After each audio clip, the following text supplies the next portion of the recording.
Coach, the energy out there felt different. What changed for the team today? It was the new game day scratchers from the California Lottery. Players everything. Those games sent the team's energy through the roof. Are you saying it was the off-field play that made the difference on the field? Hey, a little play makes your day, and today, it made the game. That's all for now. Coach, one more question. Play the new Los Angeles Chargers, San Francisco 49ers, and Los Angeles Rams Scratchers from the California Lottery. A little play can make your day. Please play responsibly. Must be 18 years or older to purchase, play, or claim. Everything from clothing to household items are getting more expensive each day. The world of fast fashion has complicated clothing production by outsourcing around the world to whoever can sew them the cheapest.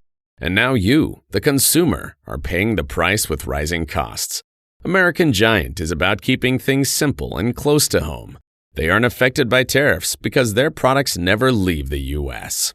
So when you buy from American Giant, you're taking a stand for hardworking people, local communities, and quality clothes. American Giant directly supports American manufacturers and ensures you aren't footing that tariff bill. Support American-made, tariff-free clothing with American Giant with American Giant. Get 20% off your first order when you use promo code STAPLE20 at american-giant.com. That's 20% off when you use code STAPLE20 at american-giant.com. Lowe's knows how to get you ready for holiday hosting with up to 35% off select home decor. And get up to 35% off select major appliances. Plus, members get free delivery, haul-away, basic installation, parts, and a 2-year Lowe's protection plan when you spend $2,500 or more on select LG major appliances. Valid through 10/1. Member offer excludes Massachusetts, Maryland, Wisconsin, New Jersey, and Florida. Installed by independent contractors. Exclusions apply. See Lowe's.com for more details. Oh boy, we are live. MinerTalk here, 600 ESPN El Paso, wasting zero time, literally going live as soon as the game finishes. Miners right now 1-3 on the season, a disappointing loss to Louisiana Monroe. The final is 31-25. Look, I think the way that this one ended is going to be a way that a lot of people try to talk about this one right here, and I find that unfair. I feel like this one needs to be talked just like it was played, and that was really a 31-7 game, and the Miners rallying back in the second half to score some 3 late touchdowns in this one, but coming up short time after time, wasted opportunities time after time. The Miners had opportunities to come back in this game, and they just failed. They just could not do it. The defense in the first half was terrible. The offense in the first half was on. Then it flipped in the second half. Defense showed up in the second half. They forced in the second half after Louisiana Monroe had a third quarter touchdown at the 7-minute mark. After that, it was punt 3 and out, punt 3 and out, punt, turnover on downs. That's how they did it. That's how they closed out the game. So defensively, it was kind of like that Utah State game where in the first half, they looked lost. In the second half, they made the adjustments. UTEP's offense was all over the place. This was a really weird game, and we're just going right off the rip trying to break this one down here. But that's how we get started here on MinerTalk. We're presented by Jack in the Box. Hey, big shout out to Jack in the Box. They are definitely the place that I'm going to be after MinerTalk tonight. It's going to be a late night MinerTalk edition.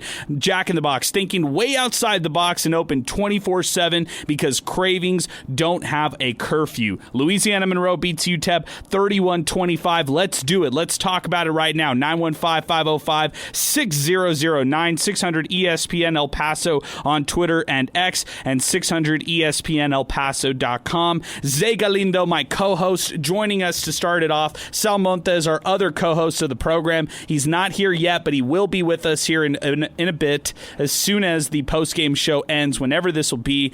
An emotional night, you could say, Zay. A disgusting night, definitely. That's how I would characterize this one. Just so many emotions after this one. So many different feelings to try to wrap your head around after this loss right here. 31-25. Yeah, I mean, you hit it around that emotional, a disaster type of night. That's what it felt like in the first half. And, the ending, of course, is a disappointing type of night. I mean, UTEP, going into this game, I knew I was a little bit worried for Louisiana Monroe, probably more than the average fan, just because they run the ball a lot, and I still not a big fan of this UTEP run defense, especially after tonight. But, going into the game, I still thought, okay, Louisiana Monroe, they're a pretty good team. I think UTEP will still win. And, boy, was I flipped on my head after that first half. I mean, the first half was crazy, Zay. I thought I was in a nightmare or some kind of weird, weird world, because tell me that team was not the same team that went out to Austin to take on an SEC opponent in the first half, both offensively and defensively. I was so disappointed. And look, I mean, there's a lot of things we need to talk about, right? The injury bug that hit UTEP and obviously was felt today. We can obviously talk about a lot of different things, the storylines like the camo uniforms, which you noted earlier. They have not won a game with the camo uniforms, and we'll get into that later. Sal wants to spend a whole segment on that for sure. But just so many different takeaways that you can have. Just that first half, though, it felt like that was not the team that went on a trip to Austin last week and had so much success defensively, at least against the Longhorns. Yeah, and it's disappointing, but I think it's a wake up call. First off, I think we should never judge UTEP on a Power 5 opponent, like almost ever, win or lose, or lose by a little bit, lose by a lot, because Louisiana Monroe got steamrolled by Alabama. They got, you think I'm joking when I say steamrolled. They lost 77-0, and they come out here and beat a UTEP team that only lost to the number 8 team in the nation by 17 points. So, I think that it was fool's gold if you, maybe took too much away from that game, and it's just this defense, they got hit. They got hit hard, and I think obviously missing your 2 starting backers, that's a big issue. That was a big issue, and especially early in the game. I mean, I like Trent Shufel and Jaden Wilson, but they missed a lot of tackles today, and that's the whole UTEP defense, the whole secondary. Anybody beyond the defensive linemen, they looked absolutely horrible. They made this Louisiana Monroe running back look like prime Adrian Peterson, like no joke. Good point. As we get started here on the program, 915-505-6009. Got a couple calls coming in on the program. 600 ESPN El Paso on Twitter and X, and 600 ESPNElPaso.com. That's where you can check us out as well. We'll be live here soon enough on Inspo Lens as we're just getting things started, just getting this on MinerTalk. We've got a lot of things to talk about today. I mean, so many different takeaways. If you're listening to us on the podcast and we sound a little frazzled, we sound unsettled, that's how I feel, Zay. I feel unsettled after this one right here. I feel like I just witnessed something that I never thought would actually happen in a home game with this squad. I thought that this team was building to be more than this.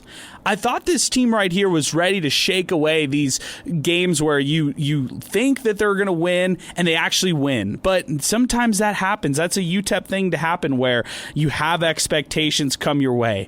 You have maybe the fans buy into it a little bit more, and then they fall flat. And you can't even say it was in front of a big crowd either. Tonight, 15,000 only at the Sun Bowl. Disappointing crowd. No one was there tonight. Well, why be there if this is what's going to happen? That's what it feels like at the end of the day. That's what it's starting to feel like for, I'm pretty sure, a lot of fans. And it looked like more than 15,000. I'll say that. It looked like a lot more than 15,000, at least on the field. It looked like a pretty good crowd. It sounded like a pretty big crowd. And the student section was actually packed. Like, it was a really good student section. And I'll tell you this, UTEP's not going to get that at all this year, besides maybe looking somewhat full against New Mexico State. Because I mean, this is Louisiana Monroe. Like, the average fan probably thinks this team isn't even an FBS squad, because right, who is Louisiana Monroe, right? If you're not like a true college football fan or a sicko, you probably don't know them. And they came in and they just handed UTEP, a big fat L in the Sun Bowl. It's just crazy to think about. Hey, our show is presented by Jack in the Box. Again, thinking way outside the box and open 24/7 because cravings don't have a curfew. Also want to give a big shout out to the District Pub and Kitchen West, 3233 North Mesa. That's where we held the MinerTalk tailgate here earlier today. It was a lot of fun. Got a chance to capitalize on happy hour. They wanted to let everybody know out there that there's game out there, and 99 cents for wings wings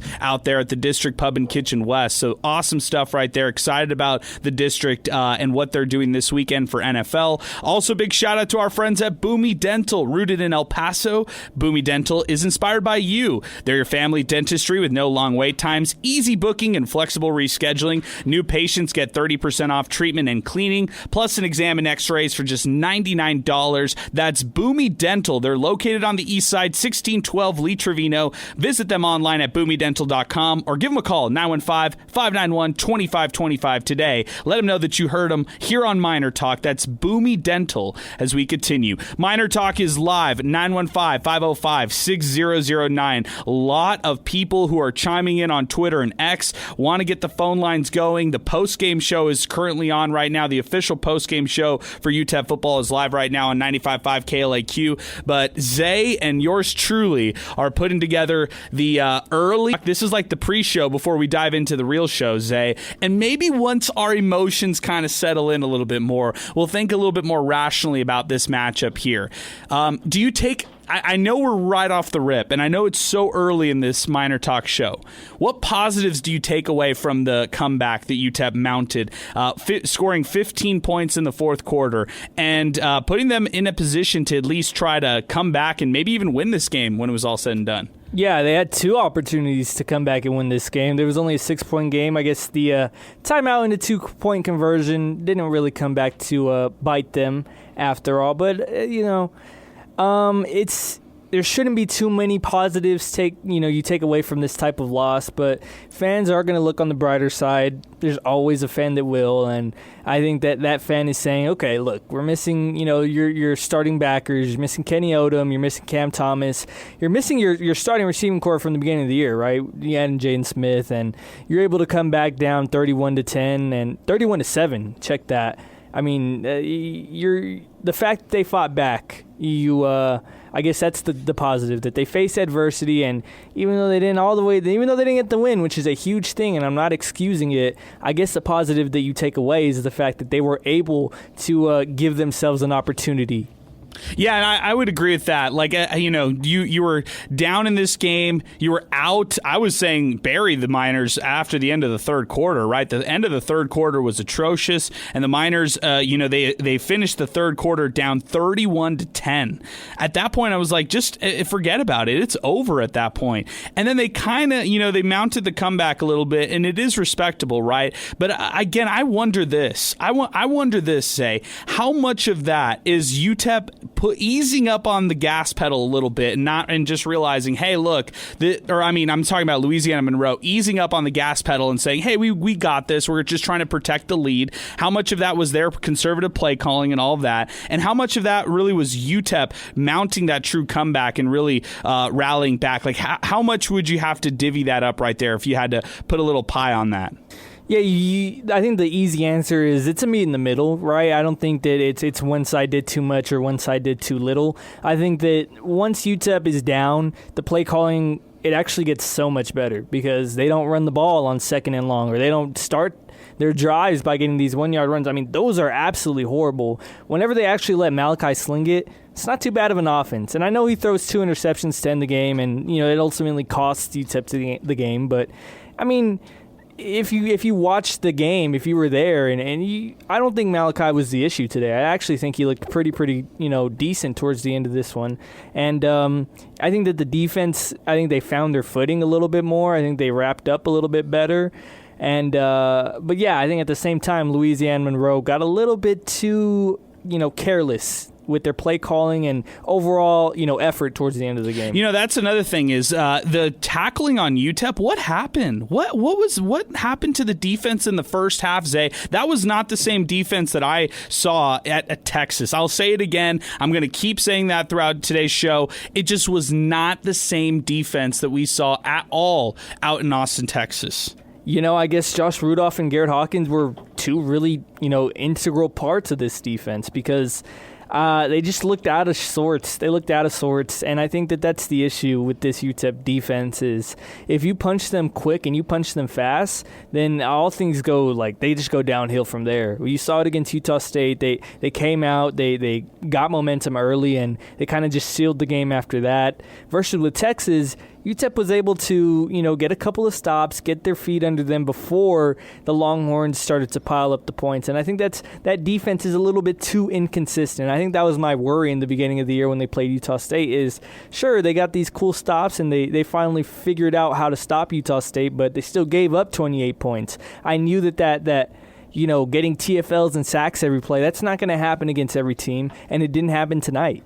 The other thing that a lot of people are talking about right now is the 15,000 or the official attendance that has been talked about. We'll get to some of those posts coming in here on Twitter next. We'll get to some of the instant reactions. You mentioned Malachi Nelson not necessarily being the problem. Some of our listeners think he was the problem, so we'll get to some of those comments as well. Our telephone number here on the program, 915-505-6009. We're going to keep it with us here to start the show, and then we're going to get to some of the phone calls here in just a little bit. I see you there with us, Brian, so we'll get to you in just a little bit. We'll get to everybody else who's chiming in on the show. I want to read some of the comments that are coming in right off the rip from this one here. MinerTalk gets things started here on the program. And before I get to some of the comments, Zay, I just want to open up a conversation and a big storyline / narrative that hit last week during the week. And that is UTEP in this 3-game home stretch, right? It's the fact that they had here tonight an opportunity to beat Louisiana Monroe after showing up against Texas. The fact that they start Conference USA play next Saturday against La Tech, who, by the way, is looking pretty good, Zay. It might be a dark horse contender out of this league. I'm not saying raise a banner if you're a Bulldog, but this is their last stance in Conference USA too. And that team doesn't look too bad right now at a La Tech. So if you're looking ahead to next week and you're saying, oh, well, it's going to be, a victory for the Miners, they can get right against La Tech, think again. La Tech today, for the better part of this game against Southern Miss, was destroying the Golden Eagles in this matchup. They were up 30-10 at one point, and then the Southern Miss had they had 10 points to close out the game, so it was 30-20 when it was all said and done. But don't sleep on La Tech, especially since they've come off back-to-back wins recently as of late. And then that Wednesday game against Liberty, that's October, I think that's an October 8th game after UTEP has a bit of a bye. Can't call it a full bye because they play on a Wednesday the following week, but you know what I'm saying. What do you think about these next 2 games now that these 3 were so heavily emphasized going into this week? Yeah, we talked about this on our other podcast, of course, Pater Pulse, and tune into that because I was like, I wasn't raving for Louisiana Monroe. You've been right 2 weeks in a row, dude. What can I say? You've been right 2 weeks in a row. You were right on Texas, kind of sniffing out that Arch was going to struggle, and you were right on Louisiana Monroe being better than a lot of people thought.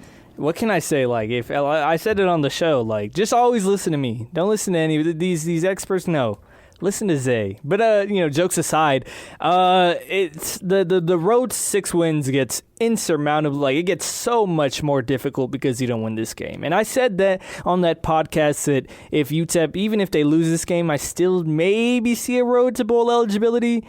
I don't see a road anymore. After seeing them play in that first half, sure, maybe that won't happen again, but even a glimpse of that, a drive of what we saw out of that offense, it was nauseating.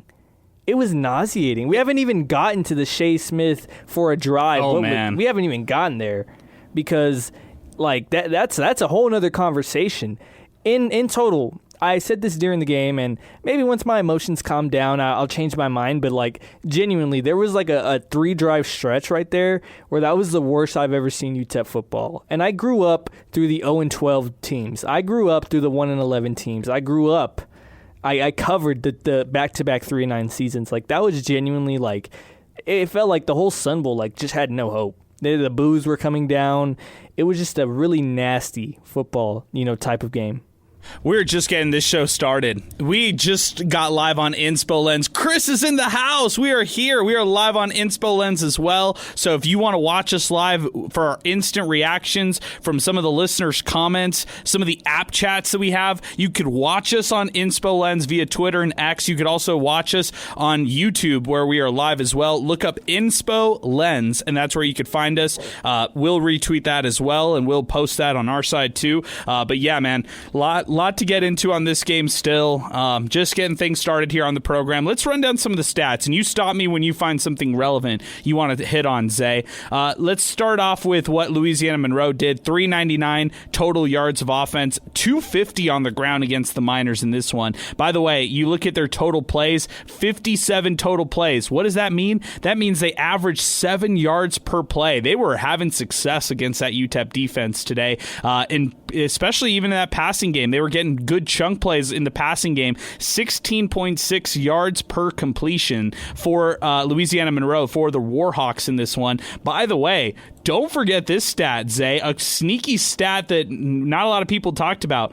3 sacks against Malachi Nelson in this one, and 6 tackles for losses in this game against the Warhawks. So that's a big one right there on the defensive side when you look at what Louisiana Monroe was able to do against UTEP's offense. And then back to Louisiana Monroe, a couple other stats to highlight. They were 2 for 2 in the red zone. They won the time of possession battle, 32 minutes to UTEP's 27 minutes. And then they did not have a turnover in this game. They were +1 in the actually +2 in the turnover margin. They played turnover-free football all game long. Yeah, and I think that, the biggest stat I want to hit on is this stat, which is like absolutely insane to me.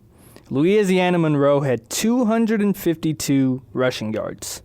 UTEP had 33 on 28 attempts. I mean, I knew the run blocking was bad. I didn't know it was this bad. And I think I got excited about Ashton Emery in the beginning of the year. He really hasn't shown me much since then. I think Hassan Wilson is the best back on this team, but he didn't do very good today. He didn't look that great. And Shea Smith had a couple of carries, but I mean, where's Marquez? Where are these? Throw something else out there. I'm so sick of seeing Emery up the middle for 2 yards, Wilson down on a stretch play for 3. Like it's why? Why do you keep doing that? Why do you keep running the ball when this? It obviously was not working. Zay, here I'm gonna pose this to you as to the why. The why might have been because the Louisiana Monroe defense could have dared UTEP to pass the ball, like beat us through the air. Malachi Nelson, do something that you haven't really done this year, and that is beat a team through the air on your own. And they shut down that run game, like no matter what. And yes, some of that was the blocking on UTEP's side. I was unimpressed by that O-line today, even though they've been okay the first 3 games. Today took a bit of a step back. Defense in the first half, you got to ding them. They took a bit of a step back. Special teams unit still hasn't shown much. They're taking still steps back here right now as they continue. It just isn't the right things, man. Isn't the right winning formulas for UTEP in this one right here. But yeah, and as far as my dad texted me this. Both teams were pretty bad, but they had the good running back. UTEP didn't, and I would agree with that. Those final 2 possessions by Louisiana Monroe to not close that game out despite the interceptions, like that's some bad football by the Warhawks too. Let's give credit where credit's due, and I thought they had some really bad stuff. Yeah, I think that I was maybe raving about them a little bit too much because, I don't think they're a good football team. Like, I don't, even after watching them, I think that my takeaway from this game, like, in a normal circumstance, I'd say, okay, yeah, Louisiana Monroe is probably better than I expected. They were better than I had said on Patriot Pulse, but I'm still, like, the same. Like, they didn't look better than I thought. They actually, like, this is a team UTEP really should have handled by 2 scores. Like, it might be worse than I thought on this Patriot Pulse podcast. The only issue is UTEP is way worse than I thought on the Patriot Pulse podcast. So, yeah. I mean, like, it's just, I think looking at the stats right now, the one that also jumps out to me is 22 for 46, 2 interceptions for Malachi. And I think that's like a misleading stat because how many times did UTEP run the ball up the middle on 2nd and 9, get a yard, and you're in an obvious passing down? Like if it wasn't obvious before that you're going to pass on 2nd and 9, which what you should do, now you're putting Malachi in an impossible spot. He can't bail you out every time. Eventually he's going to start throwing some picks. Eventually he's going to, his completion percentage is going to get pummeled because everybody in the stadium knows you're going to pass the ball. Good points. Good points there, Zay. Well, let's keep it going. We got some comments to read on our app. This is coming in from Poncho. Coaches and players were so enamored on how they played against Texas that they forgot it was a loss. That's what happens when the coach celebrates a loss like it was a win. They weren't mentally ready for Louisiana Monroe. So many bad decisions by Walden on offense. That's coming in from Poncho. This is coming in from Herman Flores, who gives me the Tyrese Halliburton choke, not the Reggie Miller choke, the Tyrese Halliburton choke right there. Herman Flores, that defense from last week at Texas needed to show up. Herman Flores also said, looks like 5,000 instead of 15,000. Ridge Eagle ELP said, hopefully something clicks for the young man, but I can understand why Malachi Nelson's value dropped so much. This is Wizard Wins. How is this the ball game? That's hilarious. I love that. When it was kind of going back and forth. Sad UTEP fan at this guy 62778 said, I'm sorry for picking on the wide receivers and calling them trash these last two games. They really didn't deserve that. The whole team is trash. Ugh, man. David Castro, this game was a microcosm of UTEP football and the history of the program.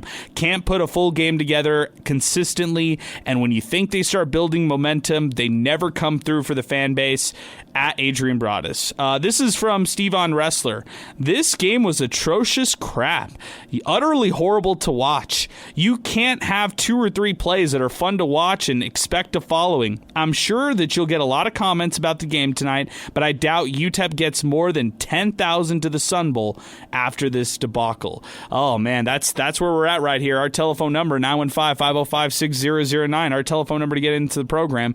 UTEP Mineto chiming in. UTEP must seize aiding their opponents. The team can excel without mistakes and penalties. Once they rectify that aspect, their performance will continue to improve. Hashtag MinerTalk at all the boys, and then Miners fought till the end, on to the next. That's coming in from Mineto. This is coming in from Matthew Castro, and we blew it. As far as the game and how they finished out. This is coming in from that El Paso guy. Oh, I know that guy.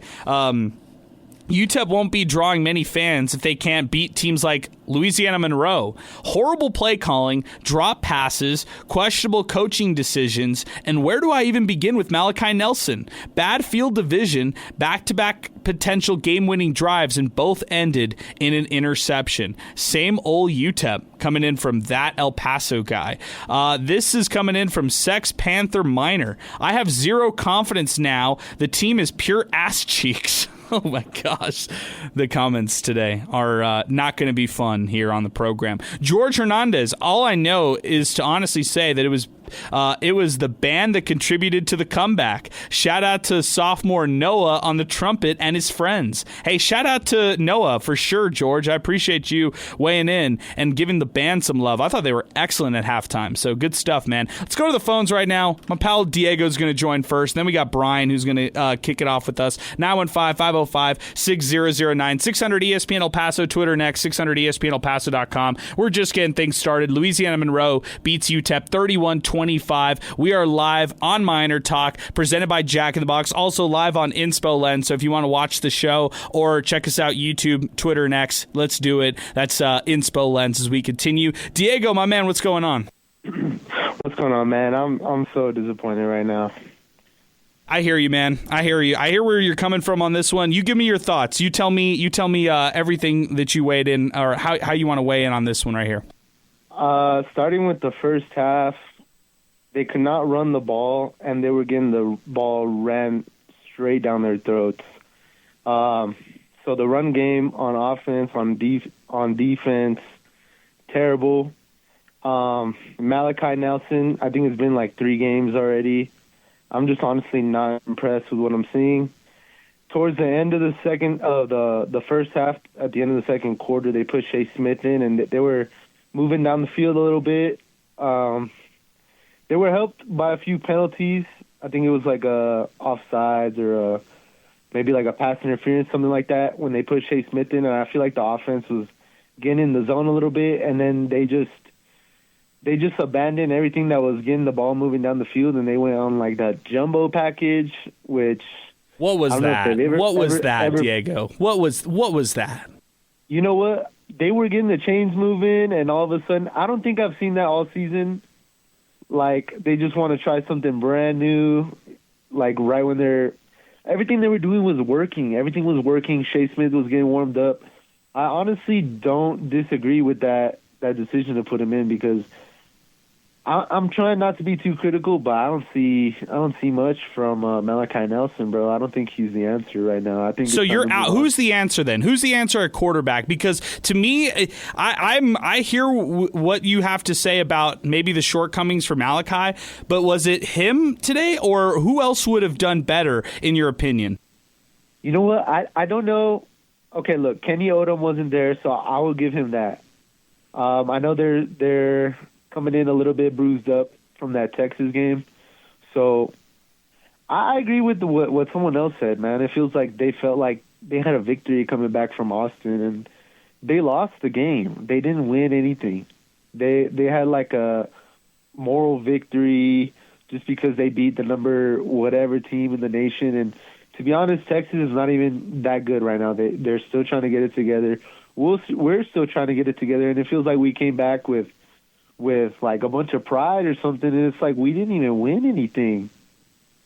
So I agree with what someone said, like, and then I don't know, man. I feel like the offense is very predictable. I was sitting in the stands, and I was saying out loud exactly what they were going to do, and I haven't played football in like 6 years, so I can only imagine what the coaches across from the UTEP sideline were thinking, you know. So that's just from midfield, you know. I know I'm in the bleachers and stuff, but not impressed with Malachi Nelson. I think throw Shea Smith in there. I'm actually a little bit surprised that they have Smith in before Locklear. I don't know what they're seeing in practice or what they saw at camp, but I'm gonna be honest. I like what I saw from Shea Smith. I feel like he was getting warmed up a little bit. I don't like that they're switching back and forth. If they're gonna stick with Malachi, leave Malachi in. If they're gonna stick with Shea, leave Shea in. I think it throws both of them off when they're going back and forth and back and forth. I don't think that's good for the team.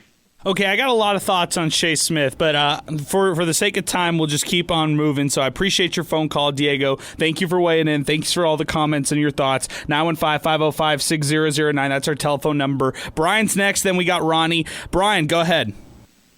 Hey, B, what's up? You know, I can point a lot of fingers at many things that happened this game, but let's just be real. All of them added up to the failures that happened today. And even with those two chances, you know, Malachi can't really be put at blame because he's giving everything he got to try to win the game, man. The interest in the line, especially with the play calling. But I will mention one thing that has been pretty common on social media and all that.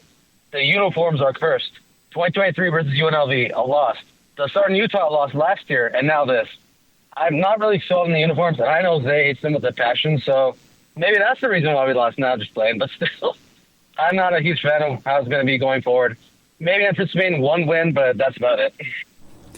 Man, we have a whole segment to talk about the Digi Camo uniforms. Like we're saving it for Sal Montes because I think that's how we have to lead the show with Sal when he jumps into the post-game show. So I think that's how we're going to jump in with Sal. So I'll save the Digi Camo stuff. I'll just say this, Zay. A lot of people are copying you and talking about this, saying that UTEP is 0-3 with the uniforms. I'm just going to say you're the first one to say it.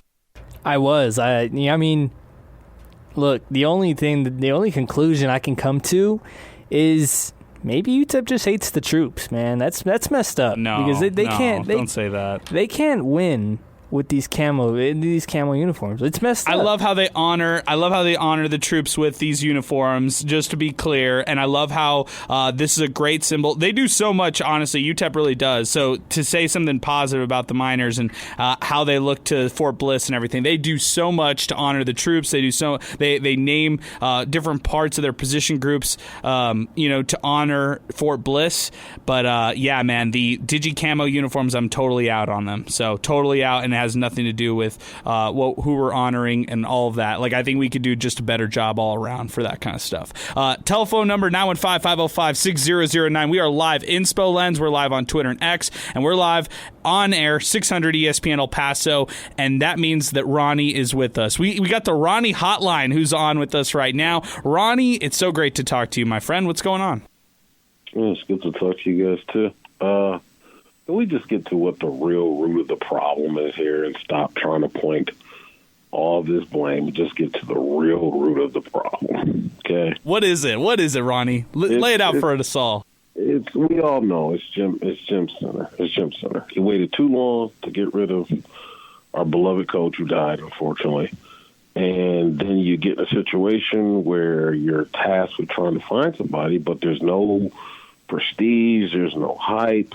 And really, at the end of the day, I don't care what UTEP says, and I'm tired of, their ego. They should have just followed the Mario New Mexico State format. Just go get a veteran guy who's coached at the highest level of football, knowing that he's going to be there short term, but he's going to restore the culture. He's going to restore a sense of pride. Like right now, UTEP has no pride. The defense is abysmal.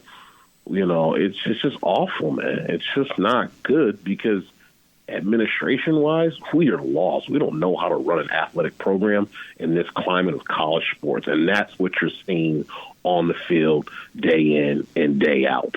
They don't know how to run the team because you don't have people that are hiring the right people, because UTEP isn't some place that you can come as a coach and get your rocks off. You've got to already had your rocks somewhere.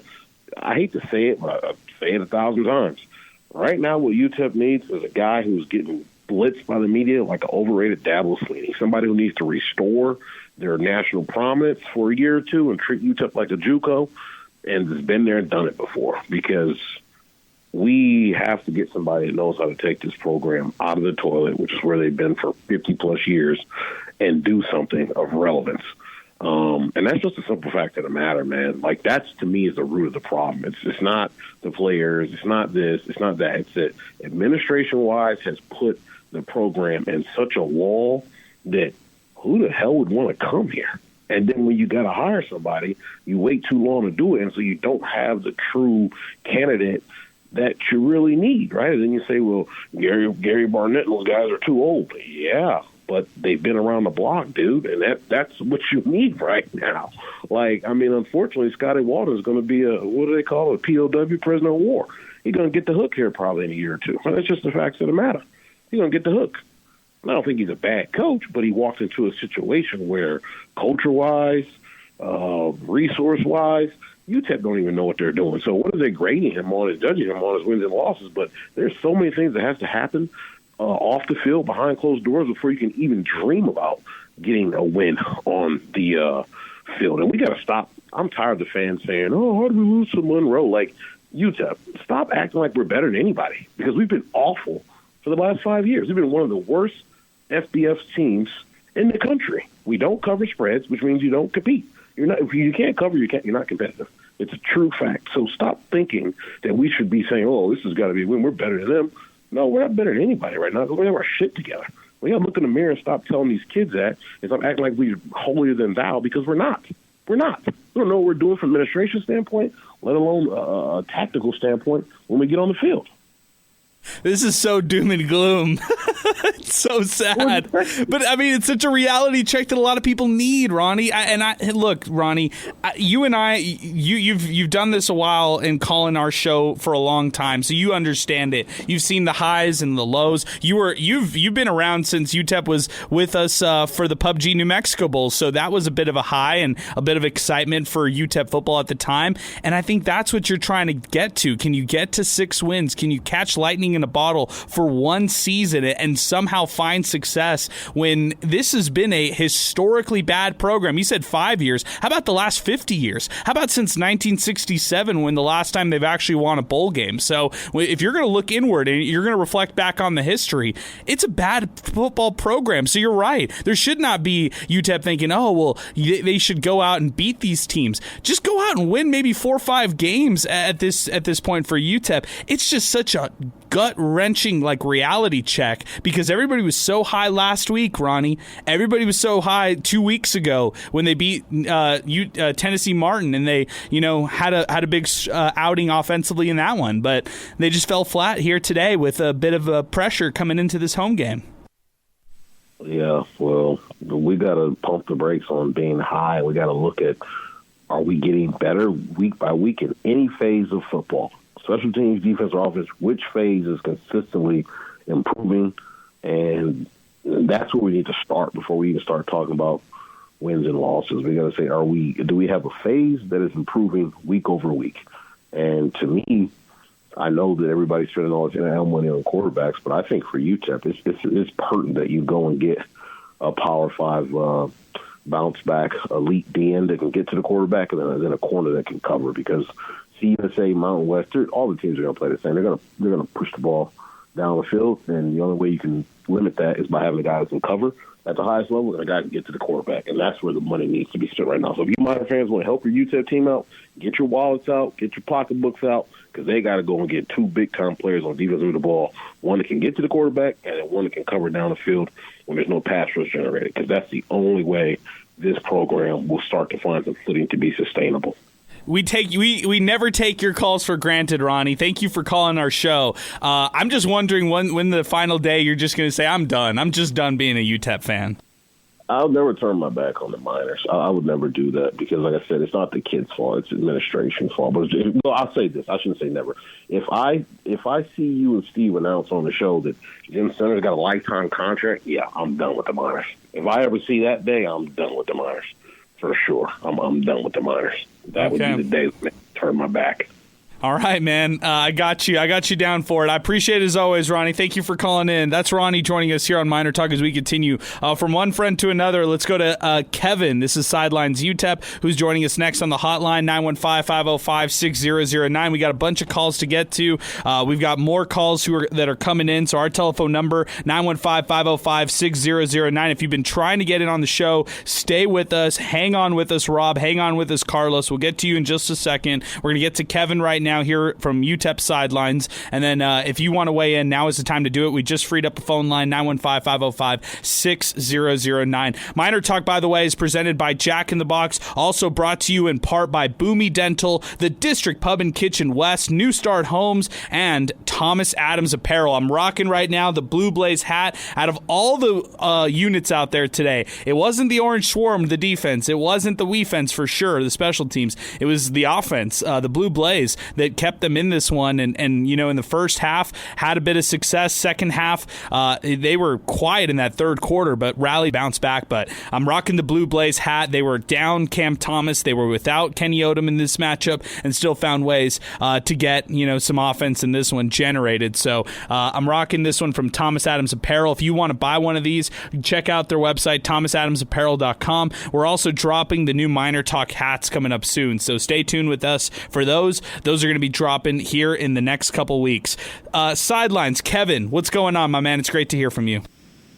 Hey, how you guys doing? I wish it was a win I was talking about, but I guess we could talk about a loss too, right? Kevin, this is a terrible one. I mean, this is one that I didn't see happening. And I'm saying terrible because of the way that this one was handled. So certain times that were kind of mismanaged. This one ends off 31-25. And I could think of maybe 3 drives right off the top of the bat where UTEP should have scored, and this score could have maybe been flipped. And then at the same time, you could maybe make the argument that this one was Louisiana Monroe's game to win, and UTEP should never have been back in this one late in the game. No, yeah, most definitely. A lot of the stats are kind of, I mean, for the most part, it looks like Malachi had an awesome day passing the ball, but honestly, it doesn't really tell the tale of the whole entire game. You know, just simply, UTEP could not run the ball today. Whether I got to go back and rewatch the game, honestly, but from what it looked like from the press box angle, it looked like just the holes just weren't there. And when the running backs did have opportunities at the holes, they just weren't hitting the holes. And I mean, 33 total yards of rushing over your 6 running backs. That's just, man, that's atrocious. That is just, I don't think I've ever seen such a poorly run attack from UTEP in quite some time like this. Yeah, I was disappointed with the rushing attack, but how about the defense? It just didn't carry over from Austin last week.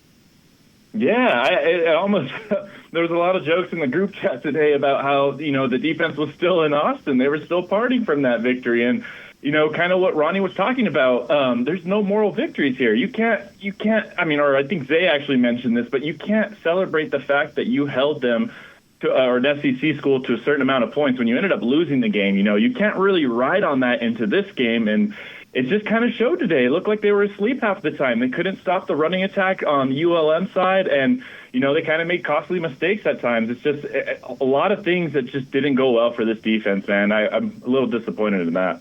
Some of the decision-making through play calling, they go for it 4th and goal on the opening drive. 4th and goal at the Louisiana Monroe 4-yard line. Malachi Nelson's pass to Torrek Goins dropped. They had some interesting timeouts on their side. And then defensively, in the first half, they got gashed, Kevin. There was just a bunch of different plays where Louisiana Monroe was feasting against that UTEP defense.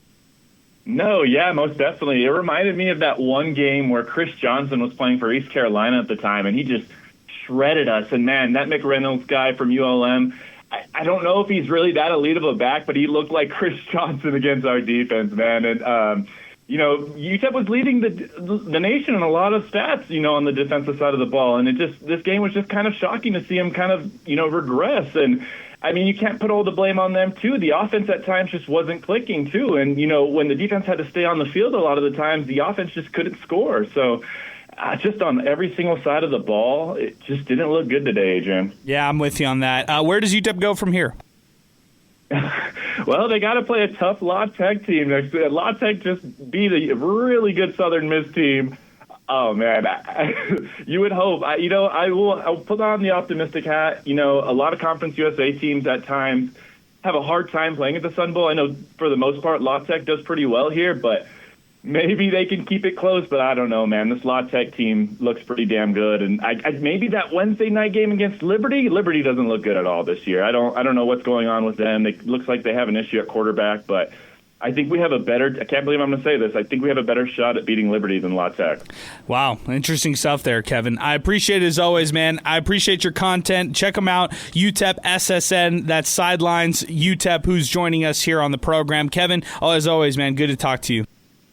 As well. Thank you, guys. Later. All right, that's Kevin joining us here on the phone lines as we continue. Let's keep it moving. 915-505-6009. Rob is next with us. Rob, good evening, man. You go ahead. Tell us this one. Louisiana Monroe beats UTEP 31-25. Your instant reactions. I can't figure Scotty Walden out the last 2 weeks. I just don't think we have an identity. I think we're one of the few teams I've ever seen that just doesn't do what makes sense. What I mean by that is, if you look at Louisiana Monroe, obviously the run was working for them, and they keep running the ball. I would say over the last 2 weeks, really, our bread and butter is intermediate to deep passes, and we just insist on running it up the middle, and it's not there. And I just feel like if you want to run the ball, but you can't, loosen up the defense a little bit if you want to get back to running the ball, and they don't really do that. It's always first down, second down, and then you put the quarterback in a bad situation. I really thought up until the last two drives, they played a flawless fourth quarter. As far as they were down 31-10, defense gave them all the chances in the world to come back. Malachi starts airing it out finally, and I just felt like they dug themselves too deep of a hole. I was like, where's this offense been the whole game? Oh, we've been running it. Down 24-7. And I thought that was just the most telling thing to me of kind of Walden's mentality is, we're down, I think, 31-7, and he kicks a field goal. Like, come on, man. You're not going to claw back in kicking a field goal down 31-7. And he was just very, very conservative for about 3.5 quarters. And I think once he let Nelson and the offense rip it, they came back in the game. The defense got the stops they needed. And I just felt like even at the end, right, they had plenty of time left. The defense is playing basically prevent, and you're trying to throw deep. Like, why not? Why not throw short, and then you give yourself a couple chances at the end?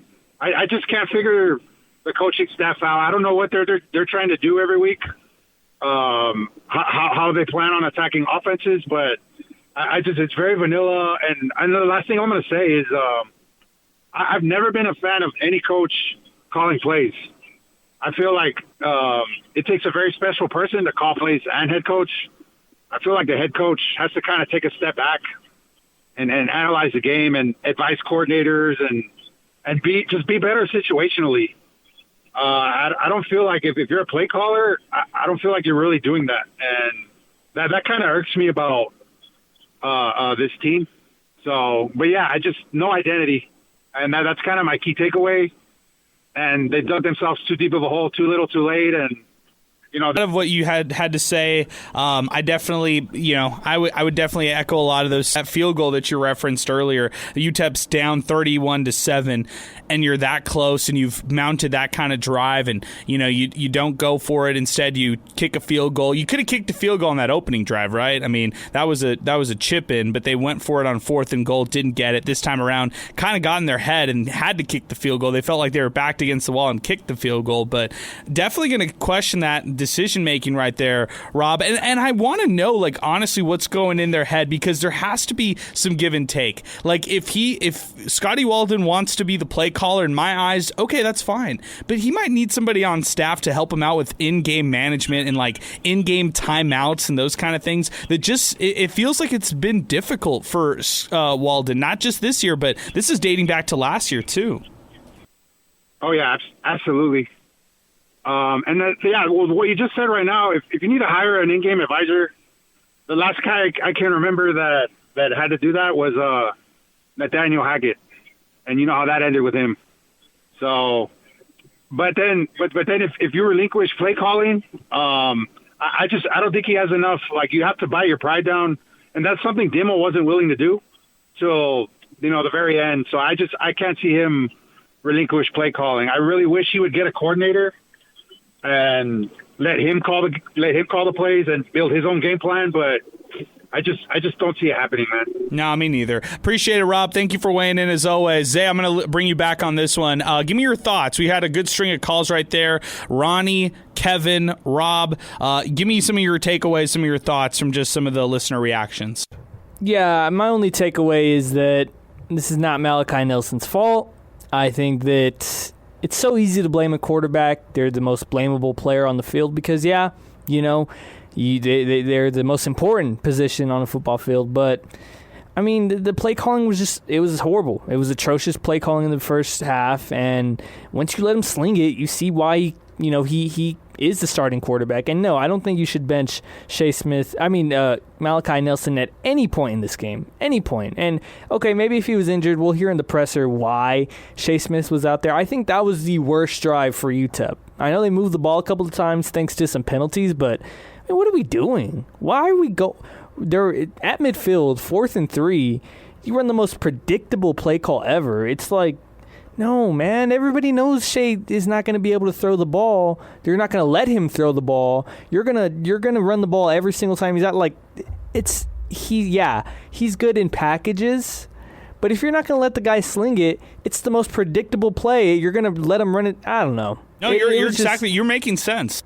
It, to me, made no sense. It shows that you have little to no trust in Malachi.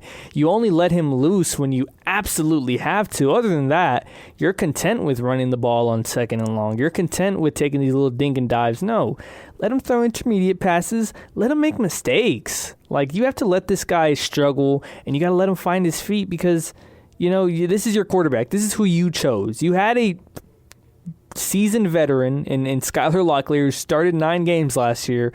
He was, maybe not a great record of 3-6 as a starter, but he looked solid down the road. And you decide, okay, you want the shiny toy in Malachi Nelson.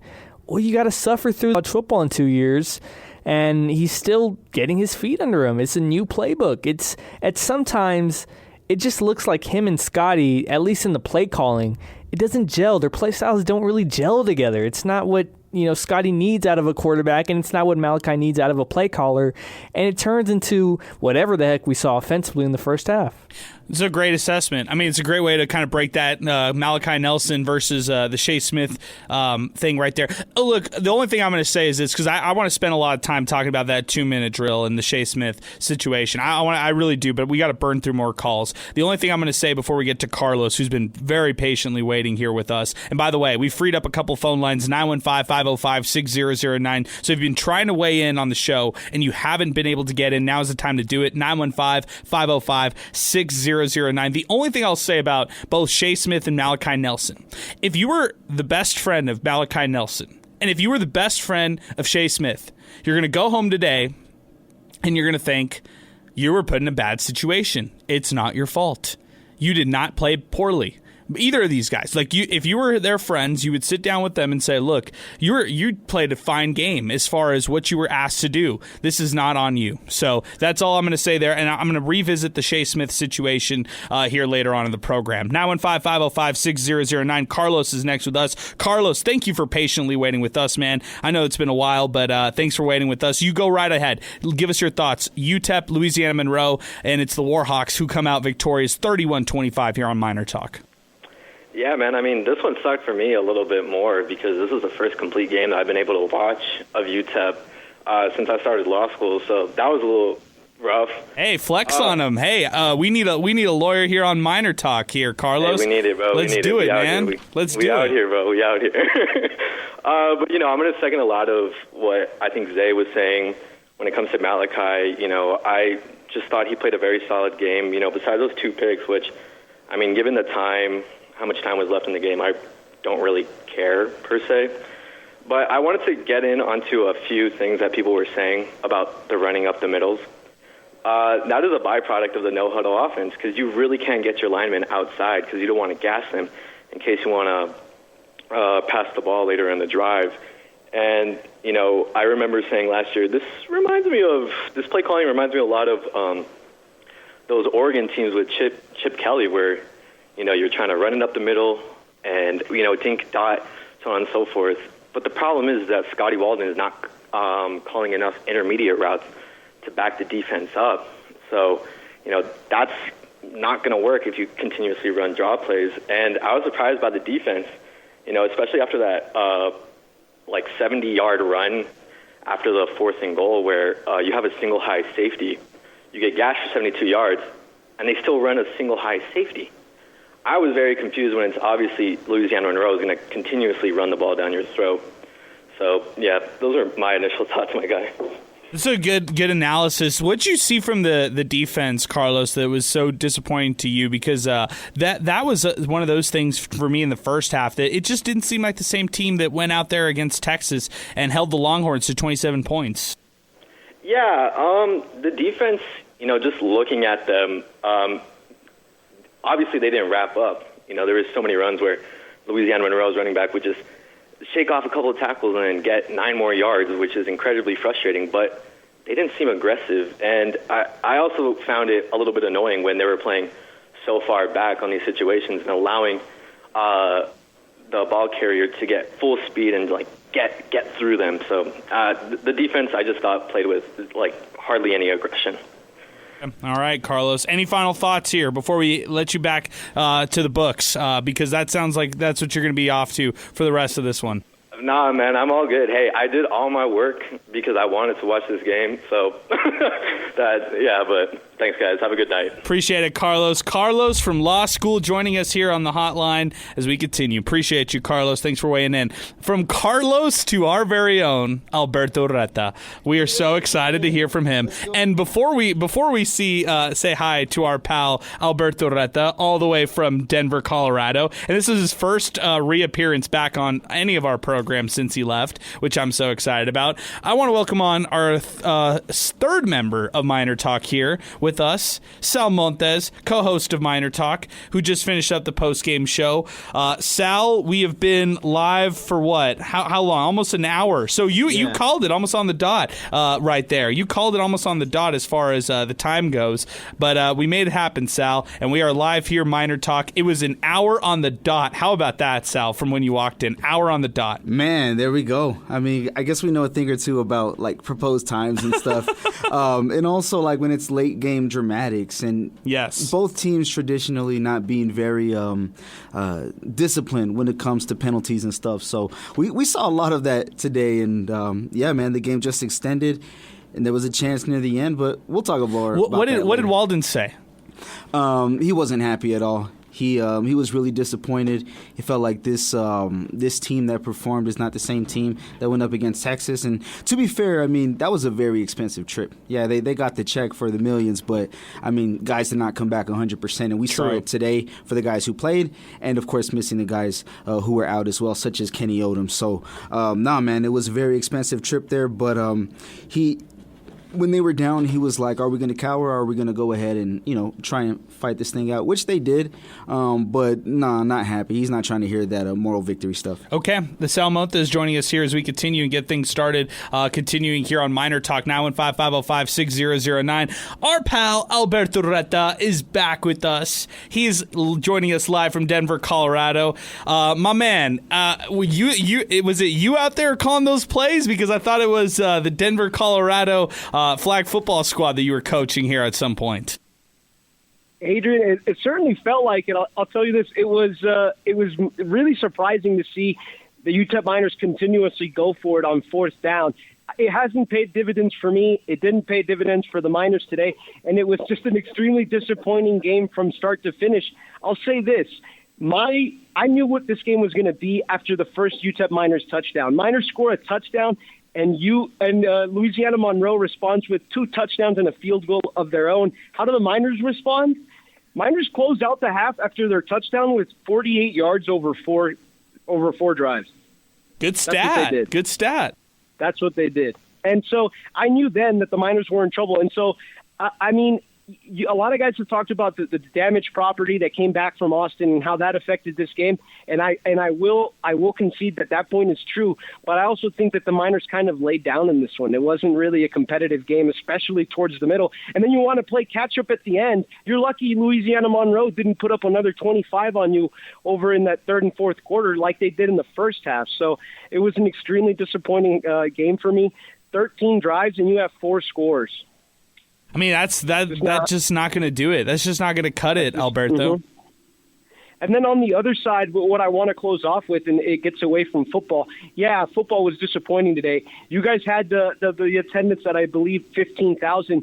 I don't know, man. I was watching TV. It looked about collectively 450 people might have been there. And I need to say something about the ticket prices. $21. Has UTEP lost their mind? $21 to watch a mediocre team get blown out by Louisiana Monroe with the concessions up the gut? You got to be kidding me. There's a disconnect between athletics and the city and the heart of the city. No one's going to go watch a losing team for $21 to sit in the nosebleeds. Get a grip. They need to be about $5. Win something first, right?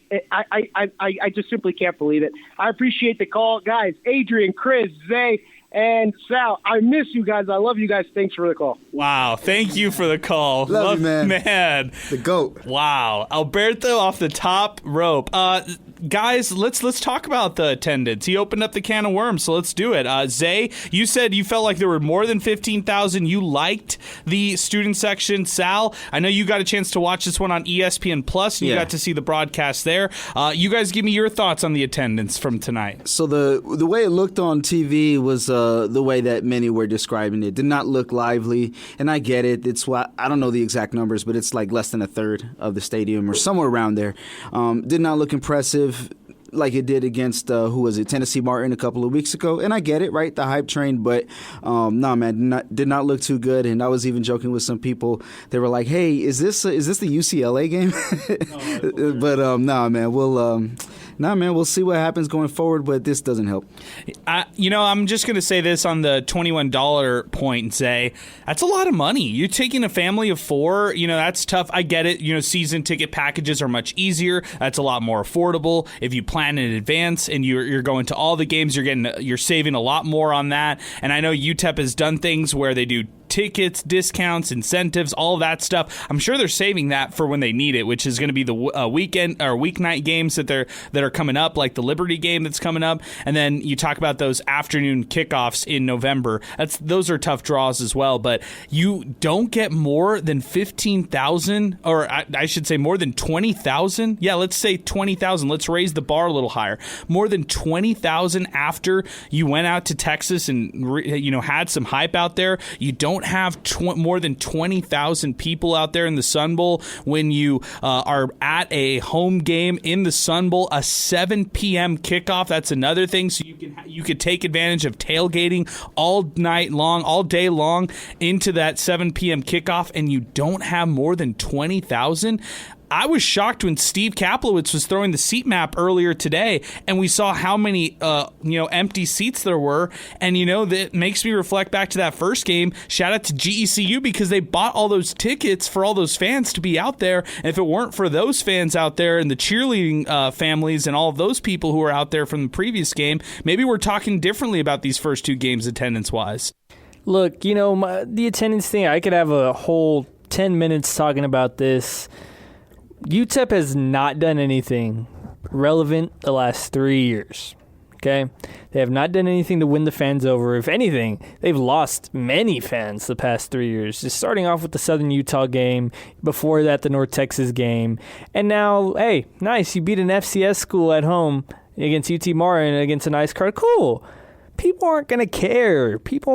I can tell you this much, I don't think people cared about that Texas almost win as much as, maybe, I thought, because 15,000, that's nothing. And that's who, there's so many other things to do on a Saturday night in El Paso. I know people don't believe that, but there actually are. There was a lot of sporting events going on today, locomotives, hockey.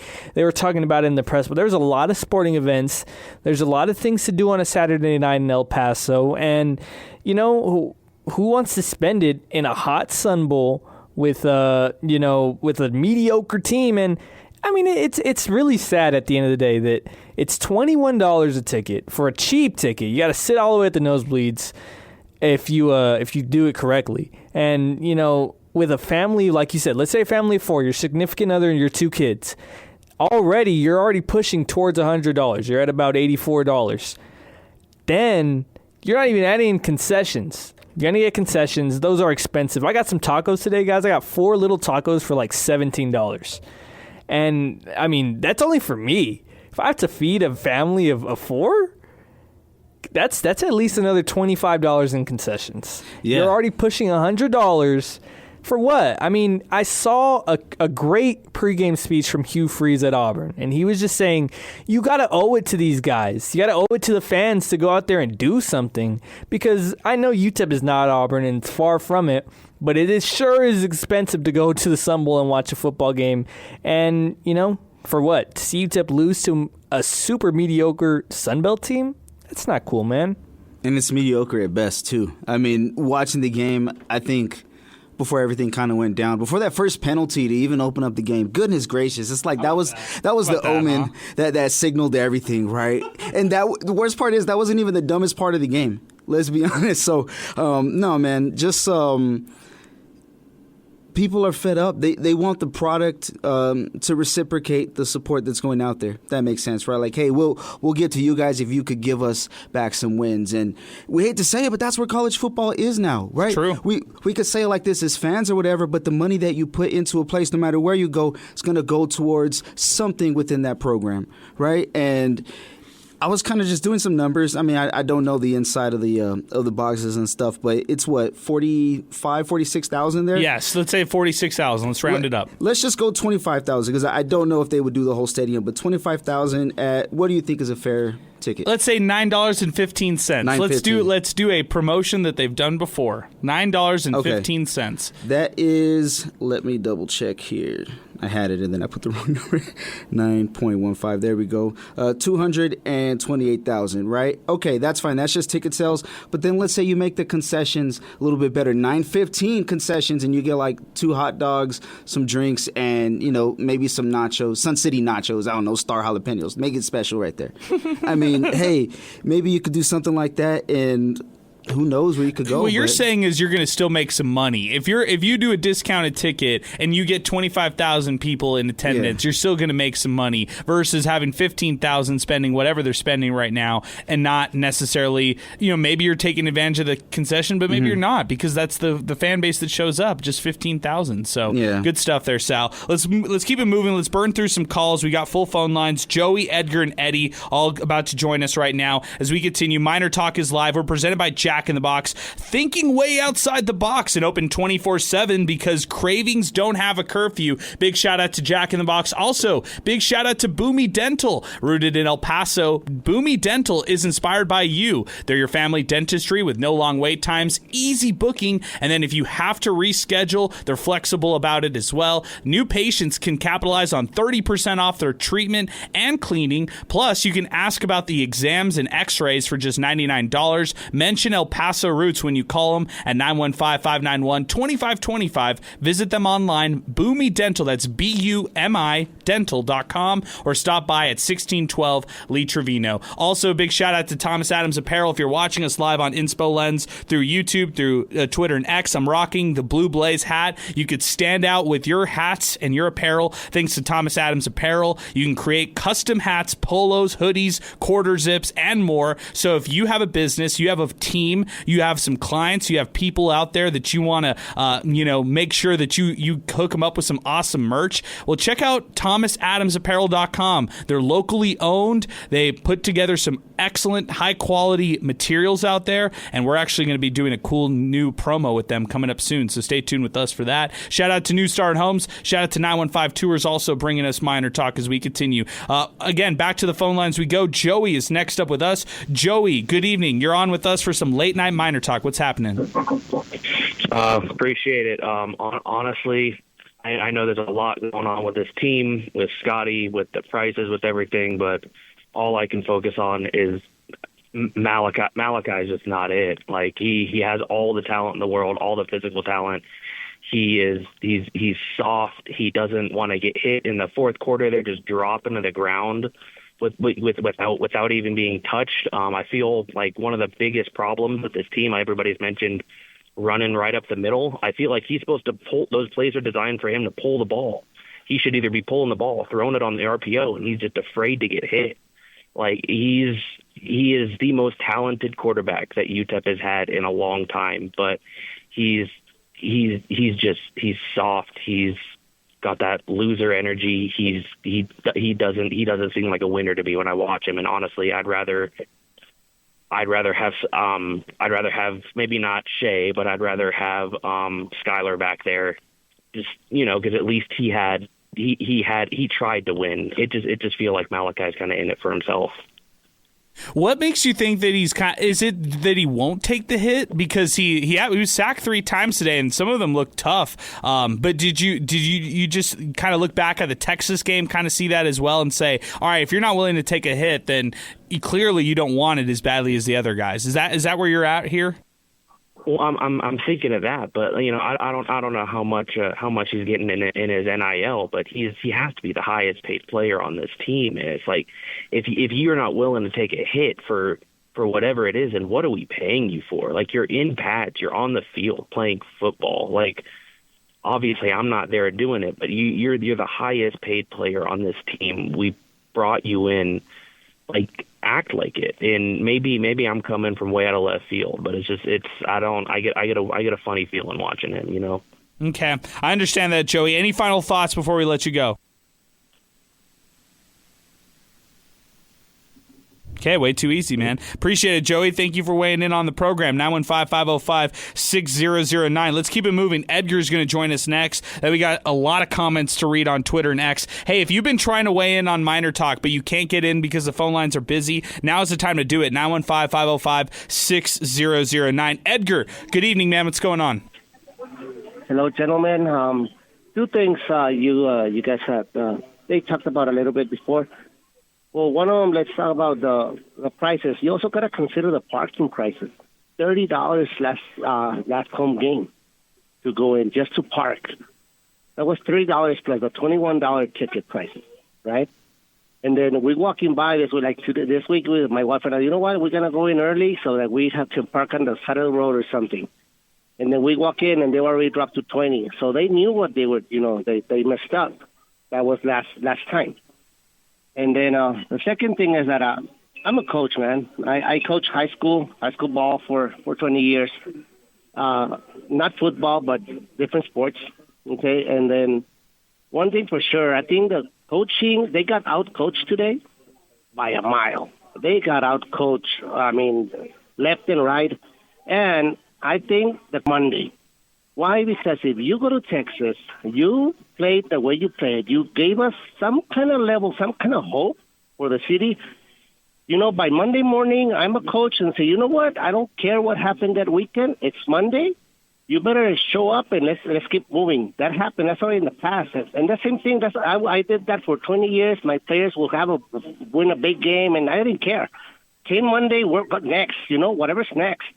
And I never saw that happening. And the coach here, he's very enthusiastic. He's always motivated and all that. But I think that hype gets to him, and it hypes the kids too much that they lose control, and in their minds we're still in Texas and Austin, and we did this, we're able to do this, and I think, to me, that's part of the coaching. In this game, I put it all completely on the coaches, because you could see the kids, how they were reacting, how they were moving, and as a coach, you can see the energy, you can see what they're bringing, and you got to take care of the business since Monday, and every game that happens, it only happens that weekend, and that's it. I don't care who you beat. And I'll be honest with you, if they could have beat Texas on Austin, let's say they win. Even if they would have been Texas, they still would have lost tonight. They still would have lost tonight because they were still on that high. No matter what the result would have been last weekend. That's all the coaches, and I think that's something that I hope they understand, and they're able to find their center, and I understand enthusiasm, but you gotta balance that work as a coach. The enthusiasm has to be curbed there a little bit. Okay, thank you guys for letting me in. I'll let you guys go. I appreciate it, man. Thank you very much, Edgar. As we continue, 915-505-6009. That is our telephone number. MinerTalk Live, Inspo Lens. Drop for a second. So if you were watching us, we are back on live on YouTube, live on Twitter and X. So definitely call us back here. 600 ESPN El Paso on Twitter and X, and 600 ESPNElPaso.com. Let's go. Let's keep it moving. 915-505-6009. Eddie DeMayer is joining us next. DeMayer from Las Cruces. That's Eddie Morelos. He's next with us. DeMayer LC. Eddie Morelos. What's going on, Eddie? How are you? You saw me, Adrian. I was taking notes, and I got to piggyback off of that. I got to piggyback off that last caller really quick, though. And Scotty Walden really needs to humble himself. He's like the last caller said, very hype guy. Rah guy. I saw some postings on Twitter with his big bright, blazer. No, you can't wear that orange blazer till you get another quality win. Sorry, Scotty Walden, but humble yourself. And again, let the hype get to him. I think sometimes I agree with that caller. And did you know, Adrian, that coming into this game, the Miners were 0-2 when the opponent scores first? That's an interesting stat. How long is that from? This year, or is it? That's this year. Okay, interesting stat though. So they're 0-2, right? And then we see the first drive. We give the Miners don't score. They could have scored in that very first drive. I really think, although it was only 3 points, that would have changed the mentality of the whole game at the start of it. You have a lead, that changes the mentality. And it's just, again, all the other callers have already said it. The play calling is atrocious. Again, it makes no sense. You hear it up, the moans and the groans from people as the plays are going on. And, again, I think Scotty Walden just needs to come down, let his offensive coordinator make the calls. Again, humble yourself, Scotty Walden. A little bit less talk, a lot more play. I'm going to go ahead and stop there because I got too many thoughts, Adrian. Okay, Eddie, great job and good note-taking here today. I like the stat that you brought to the mix with us here on the program. Appreciate your phone call. Oh, man, guys, we burned through all the calls. All the calls are done. 915-505-6009. Zay, thoughts after all the strings of calls that we received? Yeah, I guess that I'm going to come to the defense of really the whole team, because I think the whole team got fried on some of those calls. But starting off with Scotty, I think that it's a tough situation to be in. I mean, look, as a college football head coach, especially at a program like UTEP, you need to be rah-rah. You need to be hyped. You need to get something. You need to have the personality Scotty has, because obviously he's won over some fans, right? They're not just going to show for the Louisiana Monroe game for no reason. I like his personality, and I think that he's in a tough situation because what is he going to do? Just be quiet, not try and hype up his team, not try. It's worked at Austin Peay. It worked at East Texas Baptist. This is his personality. Be you. Be what you do. Be what you think works. Don't just diminish. Don't stop hyping up. I know this fake it till you make it thing where he gets the sideline hype, gets the crowd hype.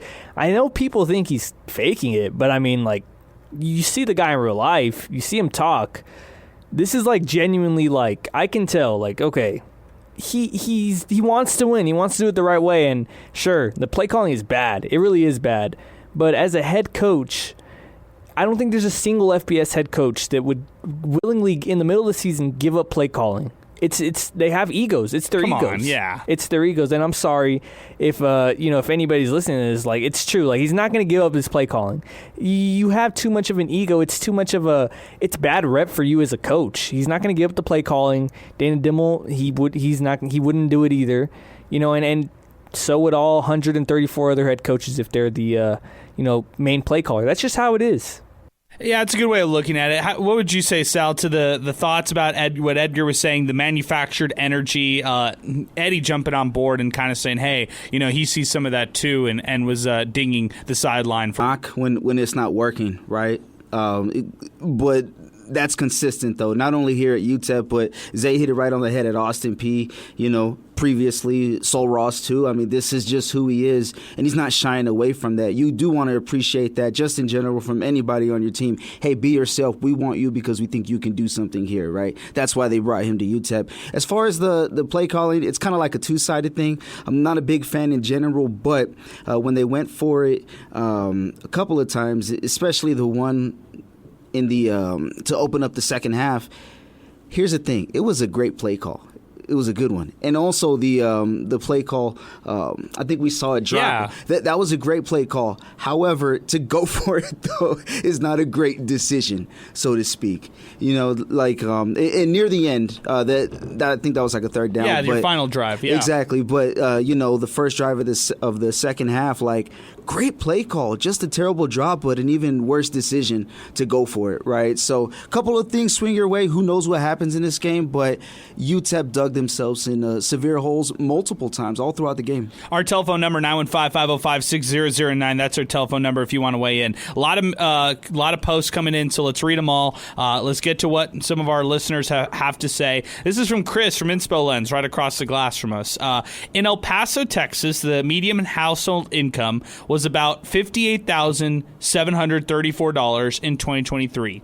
The mean salary per job, average salary, $47,000 a year, which is about $22 an hour. El Paso ranks quite poorly in some of the studies of football fandom. For example, one Wallet Hub study of 250 U.S. cities ranked El Paso as the 7th worst for football fans. But ranking poorly doesn't mean that few people love football. It could mean that they're relative to other cities. Fewer people are very active fans, or the infrastructure and the support / team success in stadiums is weaker. Given the general popularity of football in Texas and the U.S., and knowing El Paso has high school, college, which is UTEP, and regional football traditions, about half of the people in El Paso enjoy, follow, or love football to some degree. Yet that the showing that they had today, the 15,000 people, doesn't really translate to that. So, okay, Chris, I see where you're going with this one right here. And as far as money goes, as far as dollar per hour, as far as all that goes, what that tells me is it's tough. I mean, if you're, a professional in El Paso, working professional, and you have some spending money out there, you probably use that money wisely. You probably think about what you're going to use that for as a family. Do you spend that on an ESPN Plus subscription? Maybe buy some pizza through DoorDash? Yeah. And watch the game at home from the comfort of your couch and invite some friends over to watch the game instead. Hear Andy Morgan, Ed Stansbury, Paige Wood join the broadcast for ESPN Plus and watch something like that. I mean, maybe so, Sal. maybe that's another way that people still stay involved and kind of watching it. It's not like they're not watching it tomorrow. Sundays are packed with football. Football is more popular now than ever, really, not just in El Paso, but across the country, maybe even across the world. This sport is really trending upward.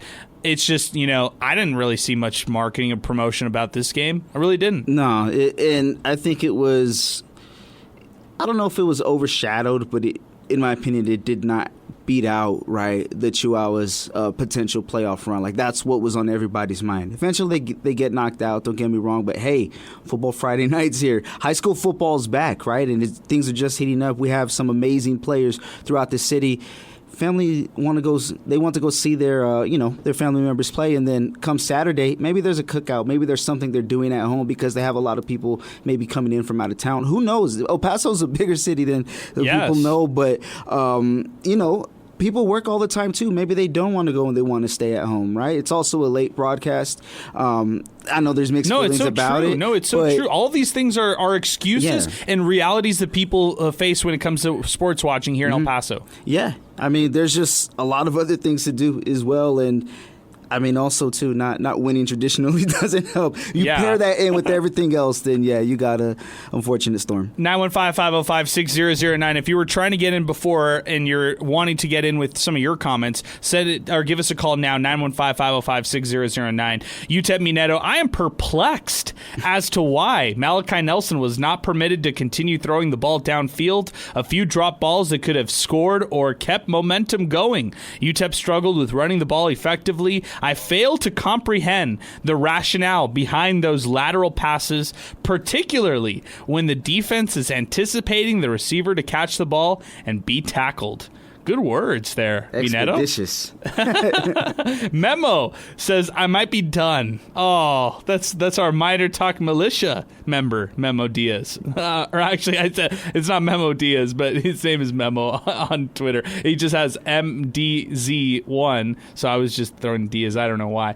Memo Diaz played soccer for Locomotive FC. Sorry about that. Leo_Miner fan tweets the program. How much can/should we expect out of year 2 of Coach Scotty Walton? I didn't expect a bowl game this year, but can we say that there is some progress being made? I think so, in my opinion. But when they have a first half like they did, it's hard to defend them. What happened in the first half? #MinerTalk.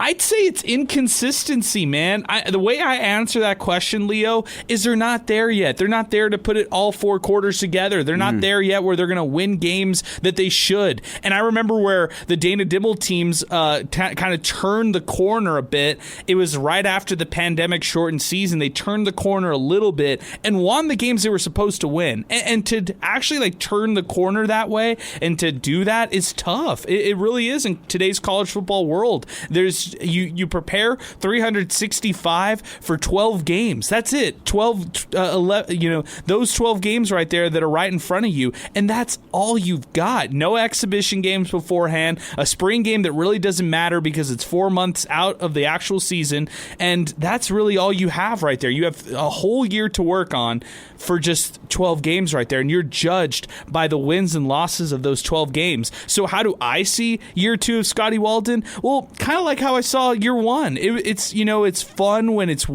good. It's exciting when it's great.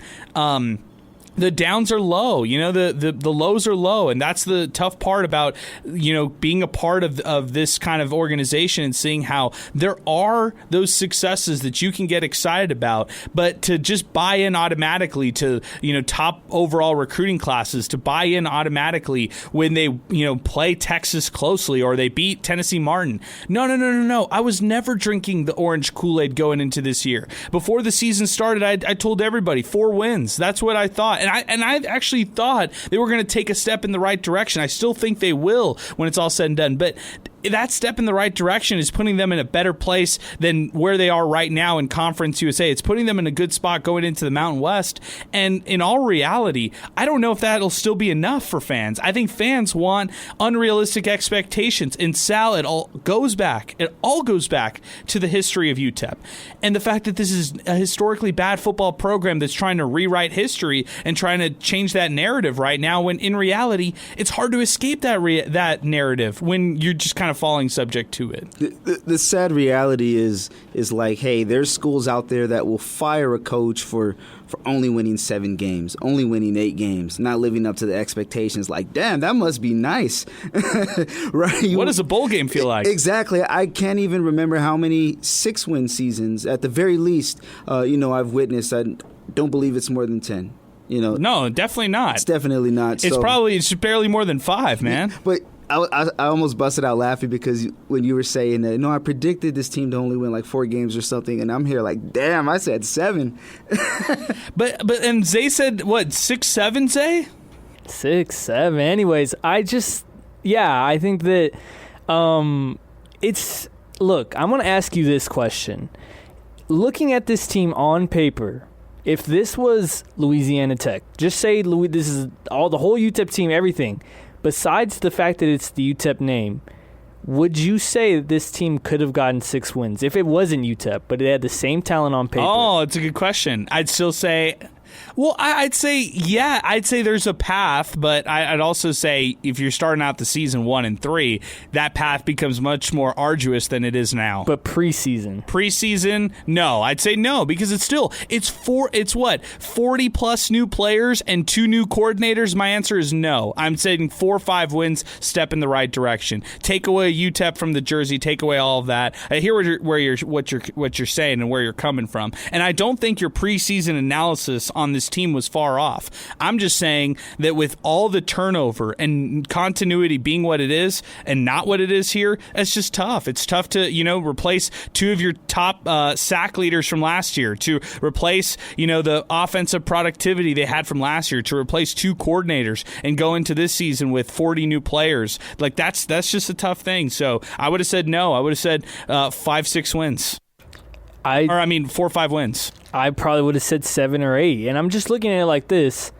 Look, Utah State had 70 newcomers. They're 3-1. That's a 3-1 football team. I think that with the transfer portal, you can have quick turnarounds. You can have a 3-9 but season. But they had proven. Well,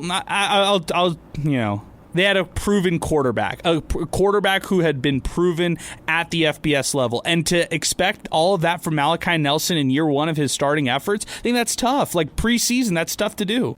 I think it is tough, but at the same time, I can see where the national media and fans themselves drink the Kool-Aid because he has the 5-star name. He was the number 1 overall player in the nation. So I think that it was easy for them to expect more out of Malachi than what he's given out because, hey, that it's just by the name, Malachi Nelson. Most college football fans know who that is. Most college football fans knew what he did at Los Alamitos, and most college football fans see the name USC transfer quarterback. They just automatically will assume that this is the guy. This is the savior of the program. Another thing, too, is that they're saying, hey, where's Malachi Nelson at? Oh, he's at UTEP. They're in Conference USA. That's an easy conference. He should shine out there, too. So it's the rep that he has going into this as far as like high school, 5-star and all that. Then you look at the league, 2 new teams are just coming up from FCS. Not long after, 2 or 3 others came from FCS. Jacksonville State and Sam Houston. This time around, Delaware and Missouri State. And then a couple years before that, Liberty just joined in the ranks, goes into Conference USA and wins the championship their first year in the league. Oh, and New Mexico State's first year. It just gets worse and worse the more we look at it. But this is not a good league at all. It's not a good schedule at all. And I think they were looking at all that. Yeah. Okay, I got you guys. Let's keep it moving. Mondo the Monster Medina joining us now on the hotline. Then we got Milkman, 915-505-6009 if you want to weigh in. Mondo the Monster Medina back with us. He was joining us for the KLAQ broadcast on the sidelines for UTEP football. He was on for Puros Miners Bro with EP Sports Network, and now he joins us on the hotline. Mondo, what's going on, my man? Gentlemen, I'm kind of disappointed. I'm sure you guys are disappointed as well. But, Adrian, it's kind of like what we talked about in the district that I believe you believe the Miners had no business losing to a team like Monroe, but you got to give them a lot of credit. Monroe dominated that game straight up. They made the Miners make a lot of mistakes, and I could pinpoint all the stuff that UTEP did, but in that second quarter, I even texted you from the sideline. I was like, dude, I can't believe what I'm seeing. This defense is not the same defense I saw last week at Texas. They're getting destroyed. They're getting dominated. And you got to give Monroe all the credit because I thought the offense, I thought Malachi played good.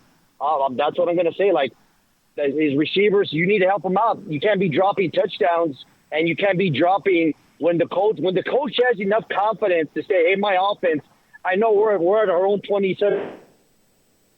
Go out there and make this play, and Malachi puts it right on the money, and the receiver drops it. You got to help out your quarterback because then then they go down and score the touchdown, and that's the difference in the game when you think about it. Look at it like that. But I mean, you got to give the Miners a lot of credit that they came back and tried to make an epic comeback. It would have been a great story, but Monroe was able to pull it out. I mean, like, first quarter was kind of even both teams, but then second and third quarter dominated by Monroe. It's a disappointing loss, very disappointing loss. And I was upset on the field because, I mean, come on now, this is not the same team I saw. The same energy. Maybe they were tired. I don't know. But like I said, they got their butts whipped. I want to use other language, but I can't. So you said tired, and I looked at the body language on the side. You were closer on the sideline. The body language was not there, Mondo. Sometimes, and we had a caller earlier who was saying how he sees like the way team chemistry is and how players react and stuff like that. The energy was not there tonight from the UTEP sideline. They needed something to go their way for that energy to get all hyped up because it wasn't like. Because I think it felt weird on the sidelines because it was more like everybody was in shock that Monroe was able to run over 200-plus yards, 240 yards on this Miner defense that contained a Texas team that scored 55 points on Sam Houston. Oh, by the way, the Miners going to face them in a couple of weeks. I think people were blown away. I think everybody was like in a state of shock in the sidelines what they were seeing. But, yeah, it was flats there on the sidelines. And like I said, it really wasn't until the fourth quarter, and I'll give AP, Coach Aaron Price, a lot of credit when he said, hey, if they're going to do something, they got to go fast. And that's all it took. They got in rhythm, and they got comfortable. They scored the first touchdown. They make the stop. The defense played great in the fourth quarter. They gave the opportunity to the offense to do their thing. But at the end of the day, it was too much of a hill to try to go and overcome. But for me, I give all the credit to Monroe. They did the schemings properly. Like, they didn't believe the hype. And you know what? They executed the plays better than the Miners did. And I think the Miners, they looked tired in certain aspects. And like I said, last week was a very physical game. And injuries happen all the time, next man up. But at the end of the day, I think a lot of people are very shocked at what they saw up into that fourth quarter. But like I said, I still give them a lot of credit that they came back and almost won the game. It would have been a great story. It's been like, oh, man, we should have lost the game, but we won. But, hey, guess what? You still lost the game. We didn't get the happy ending we wanted.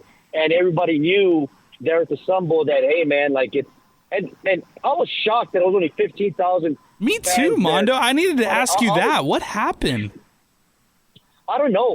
When I was in a state of shock because, like I said, when we talked about the pregame MinerTalk that we did there at the district, I was like, I thought this Miner team earned a lot of respect because of the way that defense played against Texas. Like I said, Texas only scored 27, 55 today against Sam Houston. But I thought people were going to show up. I mean, I don't know, maybe because the locomotives are in the middle of a playoff push. I don't know, But at the same time, what I do know is the city of El Paso, they're the type that, hey, you've got to prove it to us. We've been here too many times, and every time the Miners have been put in that pedestal. And I'm not saying this is the game, but every time a couple of years ago, remember, North Texas, all the hype, they lost. UTSA, all the hype, they lost. Last year, the first game of the year, 9-1-5 game, they lost. The city of El Paso has been disappointed so many times. So, excuse me, I think they need to go out there and earn it. But I was totally shocked. There was only 15,000 fans. was bad, man. I was just disappointed too. I guess I didn't really see it much other than what you did, what we did on, the media did to just cover this game for Louisiana Monroe. I guess I didn't see it much other than that. Like, I know UTEP posts on their own socials. They do a great job with Miner Vision, stuff like that to hype things up. But like beyond that, didn't see much push outside of that. And so maybe that hurts. Maybe that affects it. But Mondo, how do they turn the page? How do they go into next week when conference play kicks off and when this all really matters for UTEP football? And that's a good thing, is that this is when it really matters. Of course, you want to get those 6 games to get the bowl eligibility, but hey, That's we shouldn't even be thinking about that. Just go out there and try to win this game coming up. But they're going to have to change it up, I mean, last week it was the offense. You got to do stuff because the defense played tremendous. This week it's going to be defense, and hey, how about this, Monroe? Miners only had 33 yards rushing. 33 yards rushing. At Texas, you expect that. You don't expect that against Monroe. So like I said, you got to give them a lot of credit because that defense is ready for that. Because we talked about it too. They're going to try to establish a running game. Weren't able to do that. They forced the Miners to pass. And whenever you do that, you make the team one-dimensional, and you end up losing the game. And that's exactly what happened to Miners. So I don't know how you turn it around, man. I mean, you can give all the pep talks you want, but at the end of the day, the players are the ones that go out there and execute, and just mental mistakes. Like I said, right off the bat, first play, the kickoff, just let it go out of bounds. Oh, man. Would have known that maybe something would have been different. But like I said, they still ran all the way down and, missed opportunities with the catches. You got to help with your quarterback. Like, if you would have caught that first touchdown, who knows how different this game would have been. But right away, you get that first penalty. They don't convert on that first touchdown, turnover on downs. And then that's when it starts spiraling down. And then you get the field goal that was missed. I do believe it was, tipped. That's why he missed it. But then they went down and scored another one. And, hey, how about the former El Paso player? I'm forgetting his name. Dorian Lewis. Yeah, Dorian Lewis with that big run. Great credit to him, coming back to El Paso, playing in front of his family, gets that big 72-yard run. I mean, props to him. So, I'll just be honest with you, Monroe wanted it more than the Miners did tonight. They did. They really did, man. Yeah. Mondo, it's always great to talk to you, my man. Thank you as always for joining us. Thank you. Love you, man. Love you too, brother. What's up, UTEP Day? We'll see you, brother. All right, that's our man, Mondo the Monster Medina, joining us here on the phone lines as we continue. Really appreciate him. Check him out, Burros Miners Bro. Check him out, EP Sports Network. And then, of course, check him out on the sidelines for UTEP and for our broadcast here as we continue. We're presented by Jack in the Box, open 24/7, 365 because cravings don't have a curfew. If I had a curfew, I would have already broken it because we're past midnight and we are live here on MinerTalk. It's MinerTalk after hours. So at this point, we're starting to get a little surly. We're starting to get a little surly right now. So I'm ready to start throwing out some hot takes because I've got them and I've been writing them down here, guys, as we've been chatting and hearing from all of our listeners here. Let's get to a couple mentions here on Twitter and X, and then we'll get to Milkman coming up next on the program. Manny David, first quarter was good. Second and third quarters, not so much. Miners fought back in the fourth quarter, but couldn't get the win. Season isn't over, folks. Miners begin conference play next week. Hashtag positive vibes. Hashtag MinerTalk. Hashtag picks up. This is Herman Flores. Inconsistency. Last week's defense was great, but terrible tonight. Countless receiver drops and Malachi interceptions in critical moments. We suck. This is from Far West Texas, at Will. Ronnie is spot on. We lost out on Eric Morris and G.J. Kinney. You can't miss out on Mac Leftwich next. This is from Joe Rod, our pal, J-Rod in the 915. Those last two possessions and interceptions are so on brand for what is the essence of UTEP football. P.S. Can we talk about the atrocious attendance? That's an issue that I didn't think would rear its ugly head in for another couple of weeks. Hashtag MinerTalk. Tristan Pence, credit UTEP for fighting back. The game was lost on an inexplicable decision to go for it on fourth down early in the third quarter. That was a 7-point gift. Hopefully this game was a learning experience for the players and the coaches alike. Eric Toquinto says 2 drops only? I'm with you on that. RJ chimes in. Where's the offensive guru that we were promised? Offensive line can't run block at all. Malachi can't be forced to play hero ball every game. And stop playing running back Shea Smith at quarterback. Augustine, my simple take, great calls, but here's the thing. Play calling and attitude is a big thing. I think we have a cheerleader as a head coach. Maybe trying to change the culture is being rah, rah, rah, but that's not enough. King Eric, why did Walden abandon the game plan when Nelson was hurt? Does Walden know that there's more than one play besides riding up the middle for 2 yards? Where's the play action passes, and why does Nelson refuse to run it when he has an opening here in the mix? Mr. E, hearing these callers, Nelson threw for over 400 yards. What are you guys watching? The problem is Scotty Weldon is pulling him to play Shea Smith because he's punishing him. He did the same thing versus UT Martin. Why? What is Shea going to do? Nothing. We lost because that defense was horrible versus the run tonight. Get a clue at 600 ESPN El Paso. 400 yards, but I mean, bro, look at it was under 50%. What was it, 22-46? 22 of 46, 2 interceptions, 3 touchdowns, 404 passing yards, a long of 73, sacked 3 times. I mean, yards are cool, but points are what matter the most. And this is back-to-back multiple interception games for Nelson, so that's definitely not going to help you win those games. So I don't give a damn about those 400 yards. What would you rather have, 400 yards and 2 interceptions with the loss, or 200 yards, maybe a pick, maybe 1 or 2 touchdowns, but you win. You don't have as many yards, but you do everything else better. I think I'll do the latter. I liked Malachi's play today. Yeah, so did I. And yeah, at the end of the day, you want to prefer a win, even if it's 200 yards and then a touchdown and an interception. But it's a lose-lose for Malachi Nelson, because if they won this game, but Malachi only went for 200 yards, a touchdown, and an interception, trust me, down the line, people are going to say, we could be so much better than this guy, blah, blah, blah. Look, I'm going to, he's going to get the same treatment that Gavin Hardison got. Whether we can go back to this topic, whether you thought he was a good quarterback or not, he got the job done.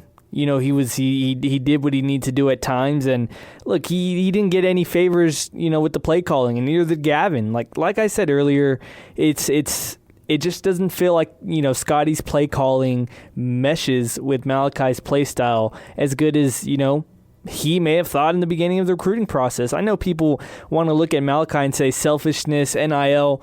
Look, Marshall, we've seen the reports. Marshall was giving up the big bucks, man. So were a couple other teams. This was not Malachi's highest offer. He could have gone somewhere for the money. This guy wants to win. I'm tired of the selfishness accusations. I see him on the sidelines. He can easily just be a diva. I think this diva rep, it really has almost little to no real backing. Nothing that we know, concrete evidence that this guy is a diva, that this guy is a loser.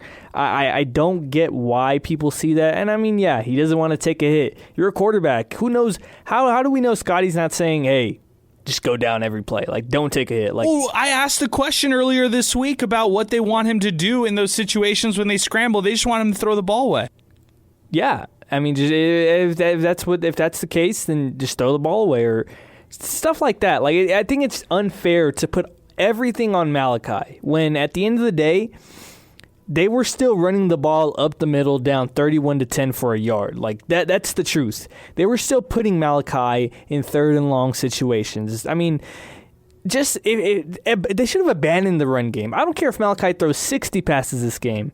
He was slinging it at times, and those 2 drops, I feel like, I don't know, maybe they count pass, deflections. I don't know, because it felt like there was 6 or 7 times that a receiver could have easily made that type of catch, and he just drops it with ease. It's insane to me. Sometimes it even feels like Malachi may be putting too much on the ball because these receivers really just cannot catch.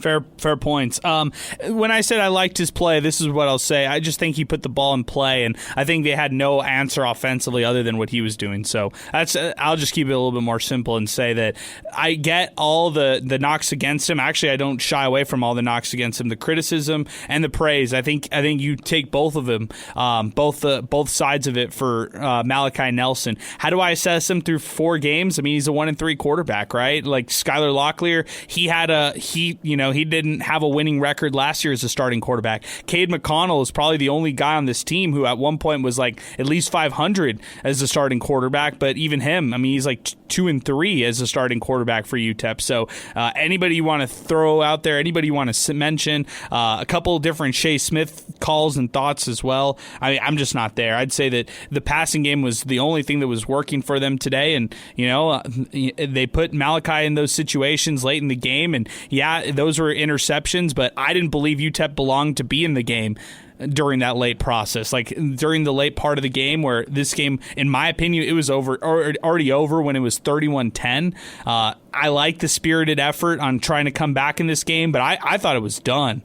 It was 31-7 at one point, for crying out loud. Like they settled for a field goal instead of going for it on fourth down and made it 31-10. Like, the nice touchdown that was the 44-yard touchdown pass from Nelson to Wandame Davis, and then the second one, the 20-yard pass to Wandame Davis for a touchdown. Like, those are good things that I guess you can maybe take away, but to me, it's still a loss. To me, those were pretty much, not in garbage time, but defense was playing a little bit off. They weren't doing those umbrella coverages as they were, and Malachi Nelson was able to find his passes. So as far as the interception goes, that's not the one. That's not the one that, is going to make me think that it was a bad or poor effort from Malachi Nelson. The interceptions and those final two drives, they needed to put the ball in play, and unfortunately for him, his two passes that were just picked. So he's had a turnover issue too, and that has to be said as well. Back to the phones we go. Milkman, thank you for waiting with us, my man. Thank you so much for joining us. It's past midnight and you're still with us, but I'm not surprised because you're always with us, Milkman. I appreciate your phone call. Hey, what's going on, guys? I'm getting an echo. Are you guys getting an echo? Sorry about that, man. The reason being is you're on speaker. So if you got us on speaker, you're on speaker back here with us. So you just go on ahead and maybe just bear with us. Okay. Well, so first off, a lot of stuff. I think the number. Well, I don't know if it's the number one thing, but I was really disappointed with the fans. Like what a small group there was. And you know how I can tell it was a really small group? Because our phones were working. So, yeah, I was like... Great line, Milkman. I was like, holy cow, man, my phone's working. This must be... I can actually text somebody. I can actually have internet to check some scores. I was like, I don't remember the last time that happened. But, actually last... kind of crazy. The last game we were at, I couldn't even get my dad a lemonade because they used the phone to pay. they couldn't get service, and I was like, "You got to be kidding me!" So I couldn't, because I was using a card, so I couldn't even get him a lemonade. But anyway, it's ridiculous in there. They really need to do something about that. But we got to get people in the stands first, right? So anyway, so. I think I had a really hard time watching it in the first half was so disappointing. It made me want to leave. But of course, my dad and I don't leave early, but it was just, all of us were kind of sitting around going, is this the same team that played Texas? Like, nobody could believe it. Like, it was just like, this cannot be the same defense that we watched last week. It was awful. And then, I'm not, all these people like throwing shade at, Malachi Nelson. That's not, the fact is, yes, he threw for over 400 yards, and the point was made that, that doesn't mean everything, but still, it did show a lot of heart that they got themselves back in a position. Like, I think everybody was shocked that, holy cow, we could still win this thing when we were down so much. And of course the interceptions broke our back. But you know what? You can't expect too much from it. This is his first year starting, right? I know everybody's because of the 5-star thing, but I do gotta say, he was putting the ball in some positions where actually the guy in front of me made a good point that I think it was number 14 or whoever that got the interception. He had been watching that ball bounce around the ground around him like all night, and it was we're like, yeah, that wasn't surprising that those couple interceptions happened there at the end. But I don't know. obviously, they can still salvage the season. They haven't even started Conference USA play. I think everybody was just that first half was flat out unacceptable. I mean, that was unacceptable football, like especially what we've seen from them already this year. And I would have said every game they had gotten better, except for this one. This one, that was totally unacceptable the way they were playing. It was awful. But then, second half happened and they did a little better. So I don't know. Again, as is always the case with minor football, who the hell knows?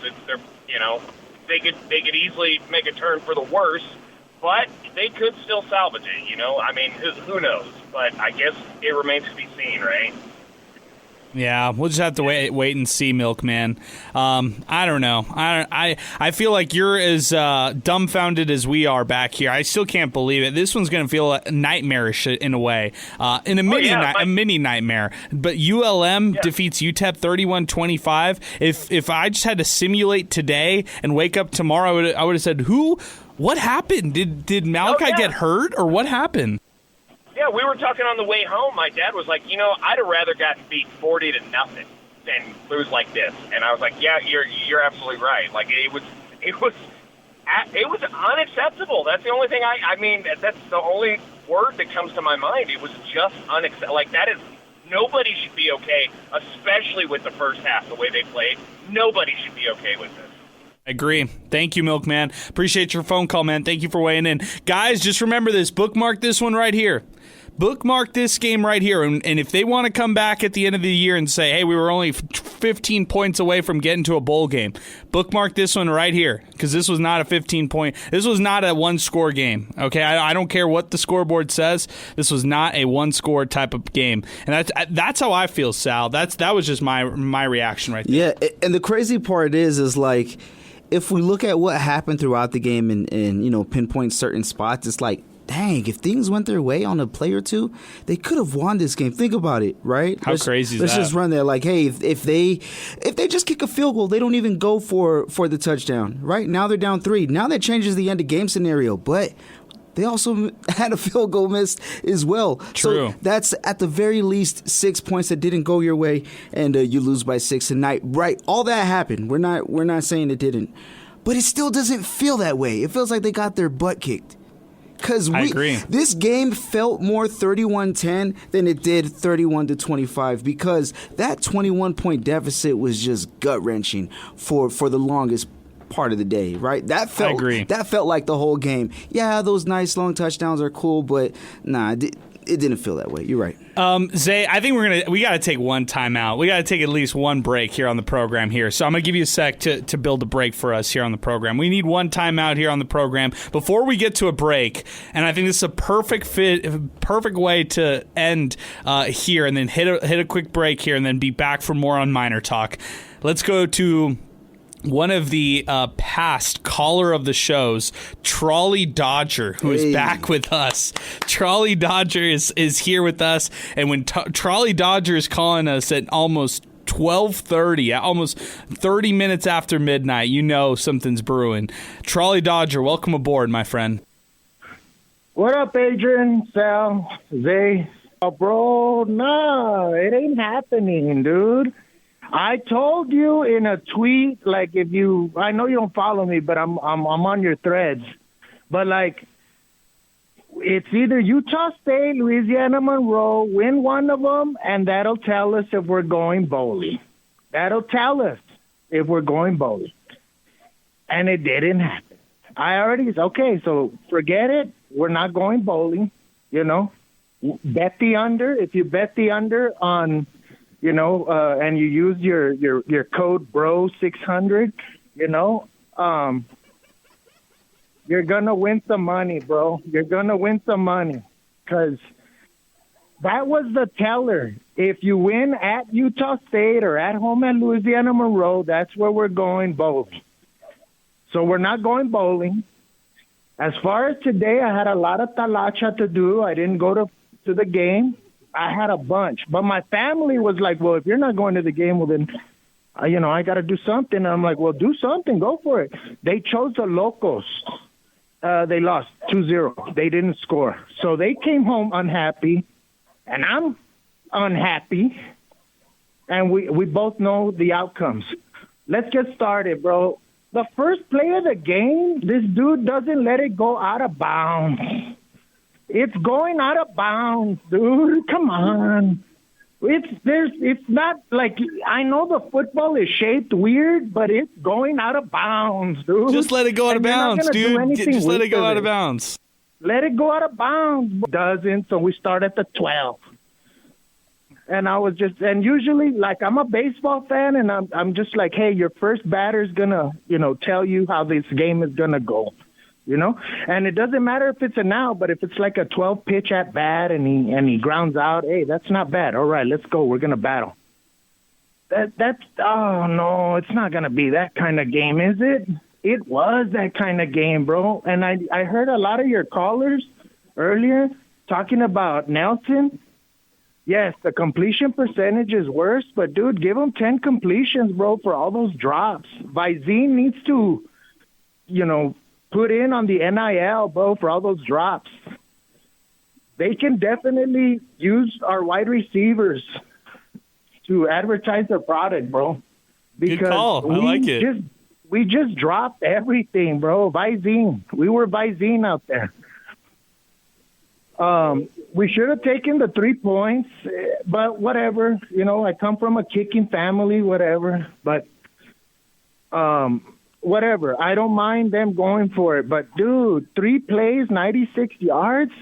I understand why you didn't read my tweets, bro. They were after dark material. Oh, but I saw them. Don't worry, Trolley. I saw them all. They came a little early into the bit. I have a lot of tweets to get to, my friend, but I saw them. Bro, dude, I tune.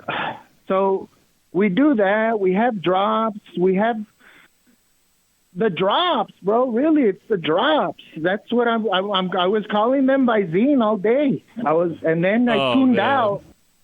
I tuned out because I said, that's it, 31-10, I'm out.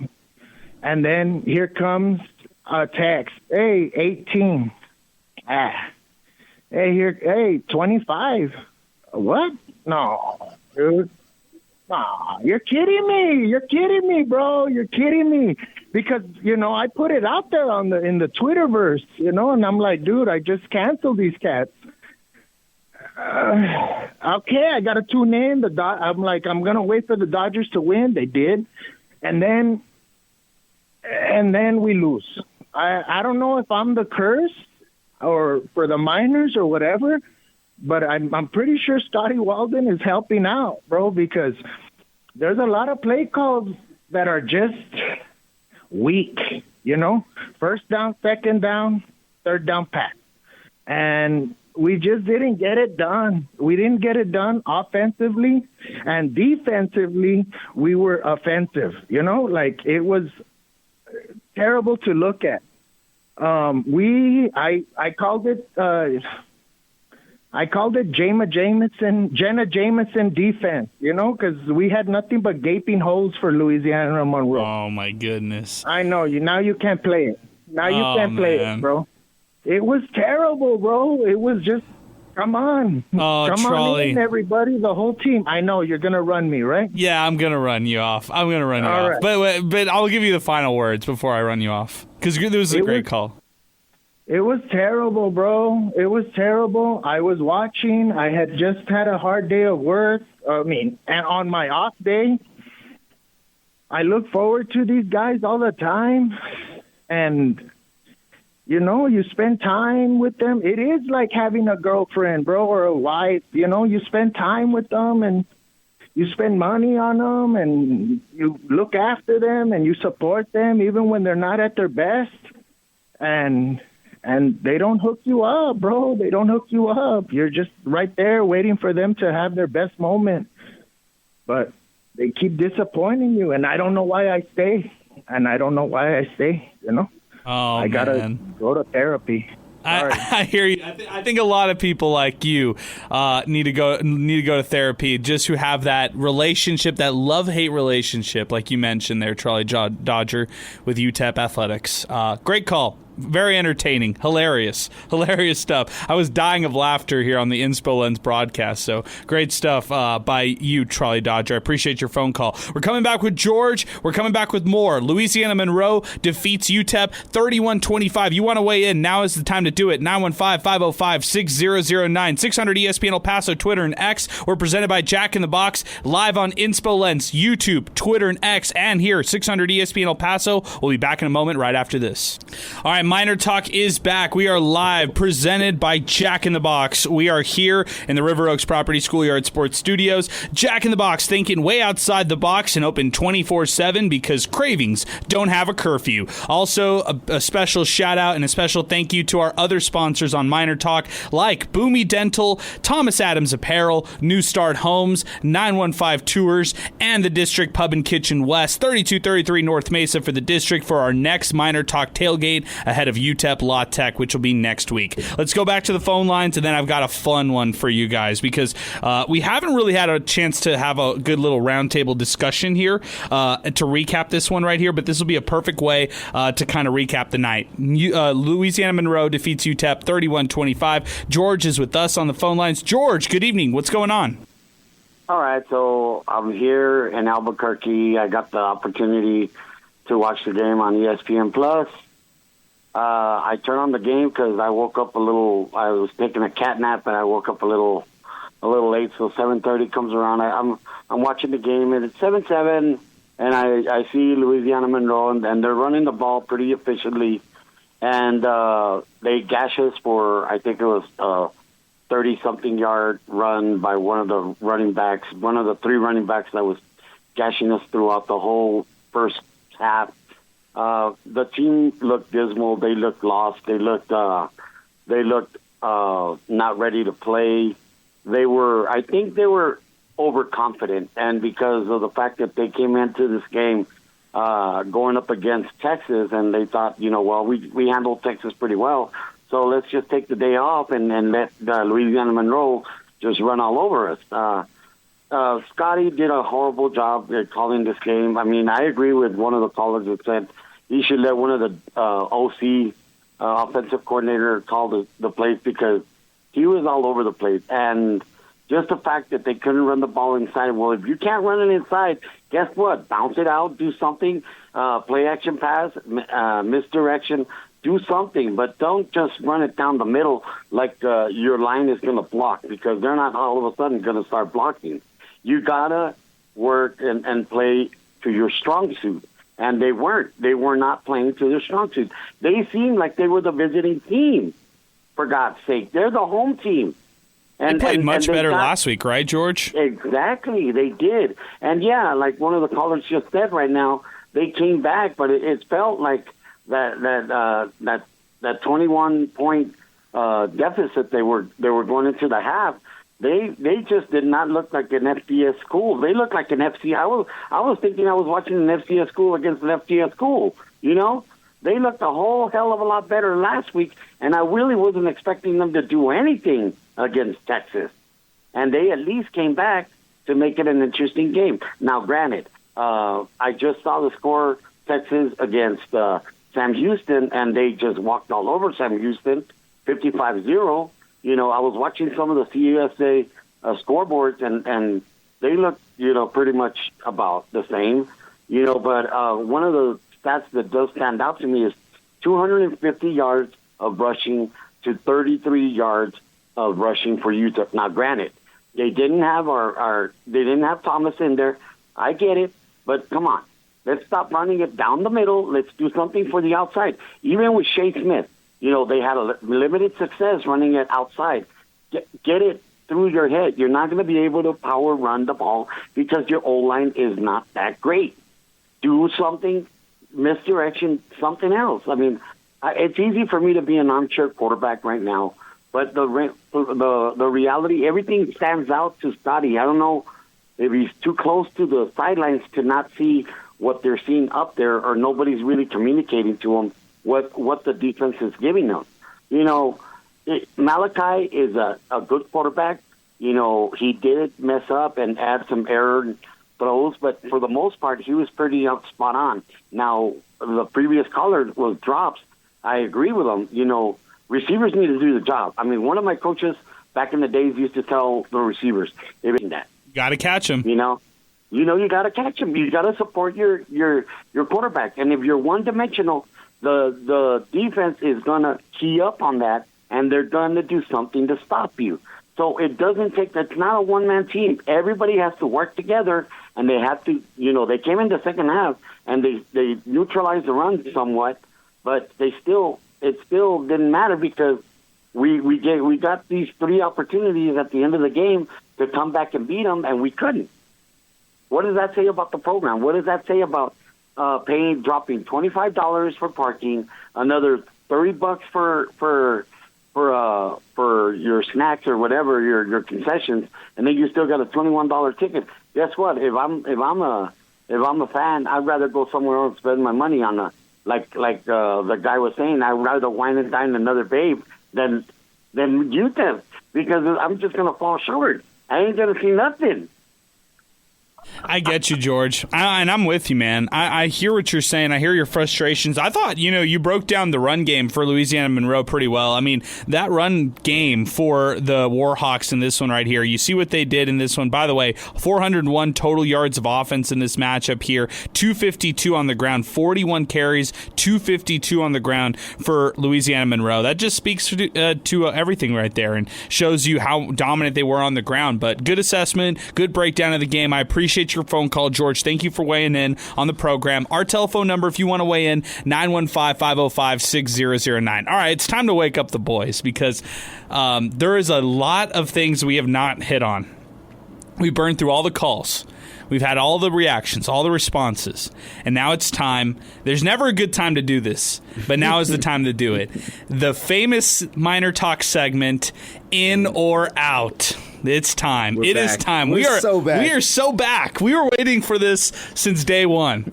Yeah, let them ring. Let them ring, Zay. Just keep them all on the phone lines on hold for a long time because we will take a call when we can. But we're going to spend some time having this discussion, in or out. And this is something that we've started way back when. It's a fun segment. Are you guys ready? Are you guys ready for in and out? In or out? I'm ready for some in and out. I'm hungry.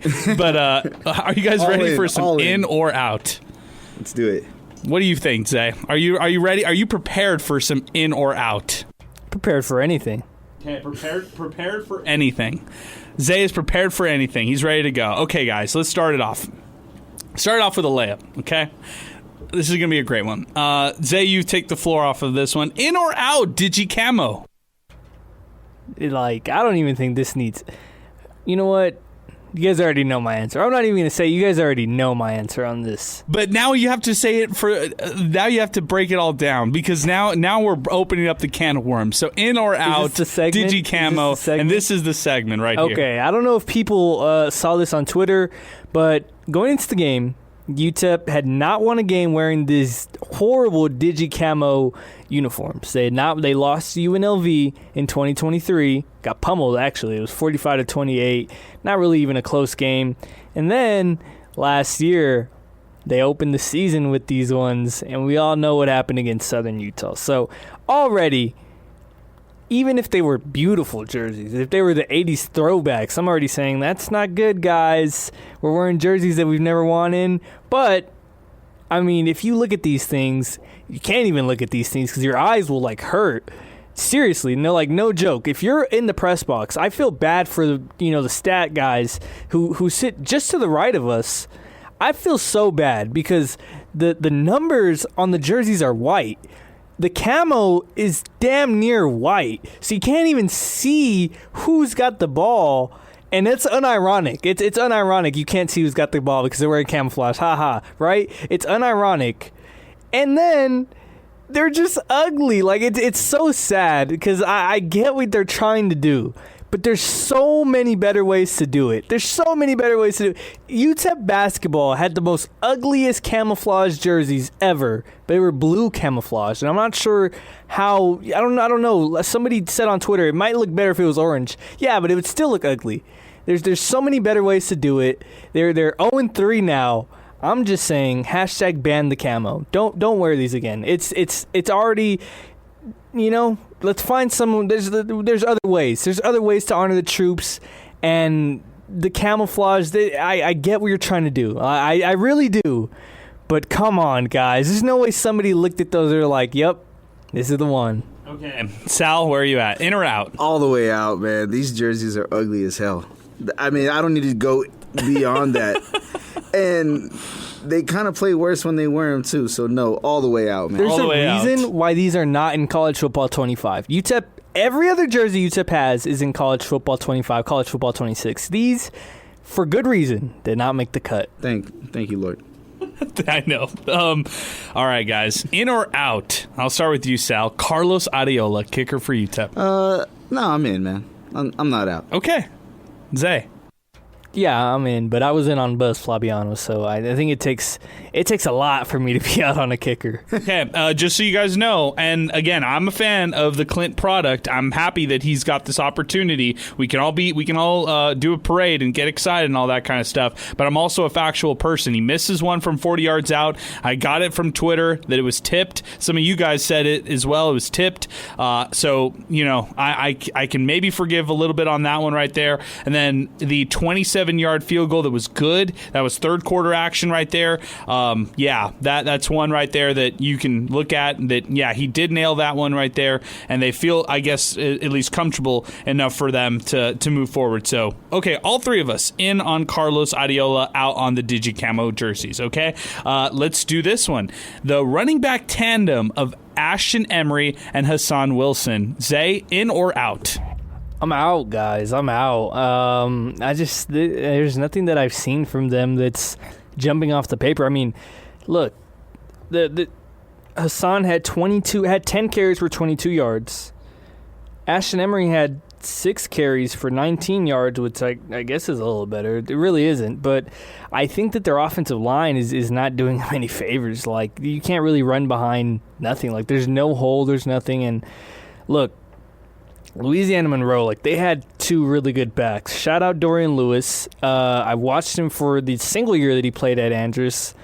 He was pretty good, honestly. I didn't realize I was watching him until maybe 5 years later. I look up, I don't even know this guy. But he had a really good game. So did McReynolds. But Louisiana Monroe, they just put a showcase on how to run the ball. And UTEP needs to take notes because I'm out on those guys. I'm going to say I'm in on Ashton Emery and Hassan Wilson, out on the offensive line run blocking. That's how I would say it. I like these two guys individually. I mean, Wilson is the same guy who broke the all-time record for longest play from scrimmage in UTEP history. So he's obviously done some good things for UTEP. Last week, he had a 30-yard run for UTEP, but the run game has just been non-existent. I don't think it would be existent if they even had Cam Thomas in the mix. So I'm in on the tandem, out on the O-line run blocking. What about you, Sal? No, I'm still in, man. These guys have shown some solid flashes. And other than today, really didn't give you a reason to not believe that they could do anything. So this is really like the first bad performance. It's really the first chance that we got to see Wilson get a decent amount of carries. He had the most carries today, 10 out of, 20 that they had in general. So, no, it just didn't happen today. They weren't able to break away. They had very little room to work with, but if some holes open up, I do think they'll be able to take advantage. Okay, in or out, Sal? Shea Smith as a change of pace quarterback. I think the issue is something bigger, but let's talk about it. Let's talk about it. I think the reason he comes in is because what are they doing? They just got to try and change things up because what they're doing is not working. So that tells me pretty much for a good part of the week as you were preparing for this game, good part of what you want to do, I don't want to say it's out the window, but it's not being selected for a certain amount of time because it's not working. So you bring this change of pace that hasn't really been successful in the first place, but it's kind of like it shouldn't get to that point. Because if Shea Smith, I mean, we could go down the pecking order, right? In general, it's Nelson, Locklear, McConnell, and then Smith. So your change of pace, as far as quarterbacks go, but your change of pace guy is someone who's fourth on the pecking order. What's the specialization there? We know what that change of pace is going to be. So when he's out there on the field, they know what's coming. It's kind of like a preconceived, idea. Hey, Shea Smith is in the game. All right, just keep an eye on him or the person who he's next to, and we'll get him. It's kind of like the Calvin Brownholtz situation before he popped up and threw that pass to Trent Thompson. So, yeah, I mean, Calvin Brownholtz was that guy, the short yardage guy for UTEP in the previous era, and every time he joined or jumped into the mix, you all knew what was going to happen next. For Shea Smith, for me, look, I was talking to somebody off air, and after the game, maybe it was an ankle injury for Malachi Nelson. He sprinted to the locker room at one point and sprinted back, so hard to imagine that ankle gave him too much issues. But it's a 2-minute drill, and you have Shea Smith, who hasn't developed the chemistry with the receivers. I want to be fair to him, because I don't want to say that he doesn't have the tools to be a passer. I don't want to say he doesn't have the prowess to be a quarterback. I think that's all unfair. To ask somebody to be like this relief pitcher, to step in the game and just give you one drive, a successful drive, it's a lot to ask of anybody. We don't see that on Sundays from the best teams out there in football. What's that? How is that going to work at a college football program like this at UTEP, where they're trying to have, I don't buy any of that right there. So again, if I'm going to bed at night, I'm somebody in the family of Shea Smith, or if I'm going to bed tonight, I'm somebody in the Malachi Nelson household, or somebody close to him, I'm going to bed thinking they were put in bad situations. And Shea Smith in a 2-minute drill is a bad situation right there. Could you ask Skylar Locklear to go into the mix in there to execute a 2-minute drill, move the ball down the field, and score, which they desperately needed right before halftime? I think that was one of the most critical drives that was not capitalized on for UTEP, and they went down at the half 24-7. They could have got a field goal out of it, could have got a touchdown out of that drive, whatever. They had plenty of time, and they couldn't execute on that drive to close out the half, and that was a really frustrating drive. I thought it was by choice. I thought they were throwing in Shea Smith because of like a personal reason or anything like that. But it looked like there was something dinged up with Malachi Nelson that he obviously rectified going into half and then coming out of the half, playing the entire third quarter. Zay, in or out on the gimmick that is the usage of Shea Smith? I'm all the way out on this gimmick, but I'm not all. I'm still in on Shea Smith, the quarterback. I'm just out on this gimmick that they're trying to throw him in. They're forcing him out there. Like there was no need for Shea Smith to be out there in a 2-minute drill where, one, we know you're not going to let him sling it.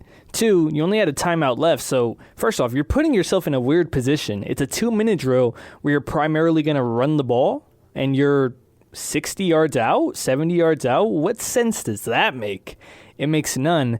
Second, like you said, he's put in an impossible situation to succeed there. I mean, sure, it works when it's maybe 2nd and 3 for a play or two, but for a whole drive, for him to be there and in one of the most crucial spots of the game, just throw him out there, without barely a warm up. This guy had maybe 5 minutes to warm up. Probably didn't even expect to play at that point in the game. It just made no sense to me that you're doing that. Throw in Skylar Locklear if Malachi really can't go. I really don't see why Shea was thrown out there when, like Sal said, I think that even on the depth chart that we're given, Skylar is QB2. That should have been Locklear if it can't be Nelson, at that point in the game at least. Yeah, and that QB battle was so tight going into the opening week, right? Wasn't it so close? And the starting quarterback had to be decided literally a week before the season started or not too far from it, right? That's how close it was. Then why isn't he going in to relieve? For one reason or another, if your star quarterback gets hurt or your number one gets hurt at any position, number 2 should be ready to go, not number 4. And this is no offense, but you know what's going to happen when Shea Smith is out there. You're either going to get 50%. You're going to get 50% run, 50% pass, but it's probably nothing downfield. And they needed to drive down there to get some points. We've seen what Skylar could do at points. I'm not saying he would have gotten it, but I do believe that his skill set and his experience fits that situation better. Of course. Cade would have fit even better. Cade, yes. Cade or Skylar. Yes. Lamborghini Cade. Yes. Give me Lambo Cade in that instance. All right, guys. In or out. The big UTEP banner that is on the field. This was sent to me by our great friend Locomotive Miner, who has been literally a day one listener of Miner Talk. I think the first ever show we did for Miner Talk, he was listening and he was jumping on board. So literally day one for Miner Talk for Locomotive Miner. He said, this game sucked and so does this banner. He sent me a picture from row 7. If the banner is supposed to give the team a strategic advantage, it's clearly not working. Also, head coaches shouldn't be calling plays. Feel free to use this photo. No credit necessary. Guys, in or out? Zay, I'll give you the first shot on this one since you were on the sideline. Did you see this, and how obstructive is the viewpoint for this banner? Well, yeah, it's meant to cover all the coaches, the play calls. That way they can't see from the press box. So a lot of teams do it. Louisville did it at the Sun Bowl. I think Washington did it too. Like Tennessee did it to UTEP last year. Yeah, it happens everywhere. So yeah, it's unfortunate.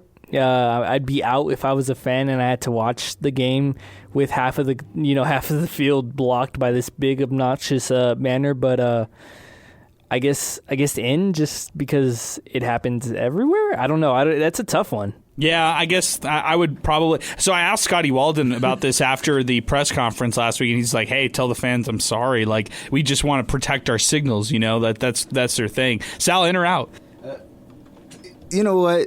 From a fan standpoint, I'm out. But if I were a coach or something, you want that privacy. It's unfortunate that it has to get to that point. That's the scenario. But I propose a different thing. Hey, if you're in that area, you can only see half the field. Your ticket should be half the price because you're getting half of the game. There you go. I like that. How about 50-yard line? Okay, I'm in on that. I'm in on Sal's idea club. For the 50-50 club. Not bad. I don't think UTEP's in on that. I think UTEP would do it. Rather, UTEP is completely out on that. They're out on that one. 50% with the left foot, 50% with the right foot, 100% forward.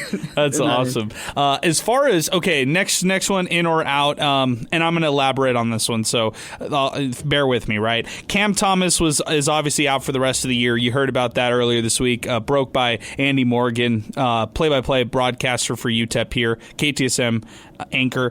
Kenny Odom was a no-go in this one. He dealt with that hard fall that he had against Texas. Jalen Rudolph was in crutches and in street clothes. Garrett Hawkins was in street clothes on the sidelines as well. In or out on the wide receiver depth outside of Kenny Odom and what UTEP had to do? Ugh, that's tough because I think that we saw that they weren't that bad. I mean, Wodami Davis came out of nowhere. This guy recruited. He played quarterback in high school, so he's new to the position. Had a great game. I don't even think that they expected him to play this year because look at his number. His number is 23. That is the most disgusting number I've seen a wide receiver catch a touchdown wear. Praise Melele wore that number, right? Yeah. Oh, that's even worse. I forgot about that. But 23 is like reserved for running backs. Anything in the 20s, then we're getting a little frisky if we're going any other position. But he looked really, really good. He had 6 receptions, 119 yards, and 2 big touchdowns. So did Trayvon Tate. But beyond that, yeah, I didn't really like Eric Willis. I didn't really like I'm blanking on the names because or Goins.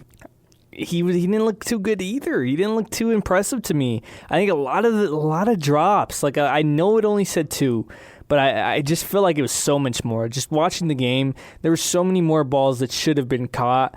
And besides Wodami Davis and Trayvon Tate, I was not impressed by this receiving corps, so I'll go out. I think it's Wandame, but I like Wandami or whatever you're saying. But I think it's Wandame. I'm not sure. I'm not unconfirmed.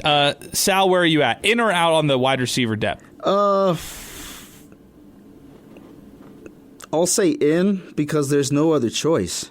I mean, your top 2 guys in general who are supposed to be touching the ball, they're out, man. And we've already seen touchdowns from other guys. Tate.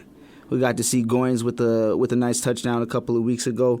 So, I mean, there's no choice. And we saw a touchdown that was taken away by Brown as well. So I think Taylor Brown. And those guys have to be it's crazy because they stepped up in some parts, but you got to step up all the time, especially when you're coming in. It's your time to shine. You're trying to crack the depth chart. Hey, now it's your time to go out there and do something. And they delivered some, but they needed all of it. All good, Zay. There we go, yeah. All Perfect. good, Zay. No worries, man. There We might got be the another hard one. we got the hard ETM. Yeah. No worries. Cool. We're good. We'll make sure that we're live here on Inspo Lens as we continue going on Inspo Lens. I would just let it breathe for a second, Zay, and then throw that ESPN or that live macro that we've got, and then we'll be good. We'll be back on air. We'll be fine.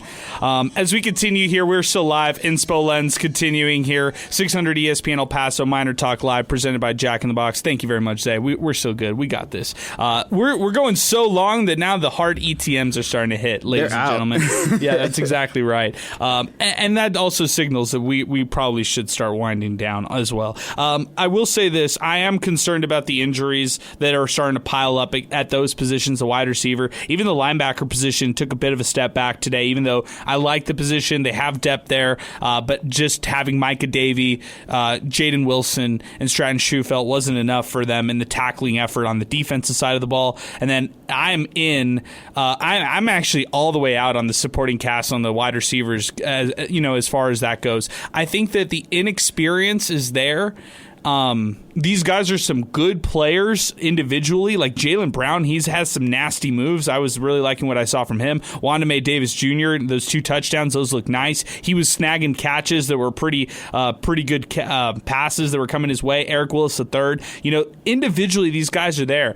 I'm all the way out, guys, because they didn't make this a priority over the offseason. And I thought this should have been one of their priorities. And I think they took for granted you're just bringing back 2 all-conference caliber players in Cam Thomas and Kenny Odom, and didn't really find that number one go up and get the ball type of receiver. And I think they thought they would find that in some of their tight ends, and it's really not there. 9 different receivers catching a ball here today in this matchup. That tells you that they can have some guys who maybe step up. They can have guys who take steps in the right direction.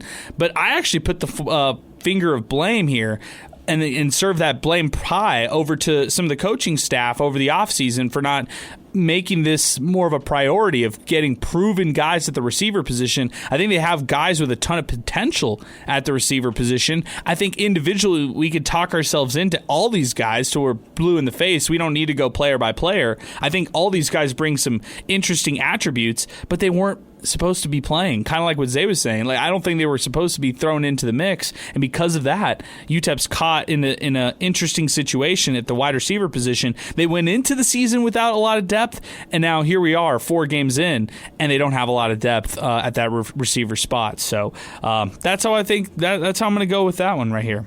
You want any thoughts there, Zay? Go ahead. Yeah, I think that I agree with you, but at the same time, I mean, they're going into this year. They lose Cash Cheeks. Then you lose Jaden Smith. And then you lose Kenny Odom. Now you lose Cam Thomas.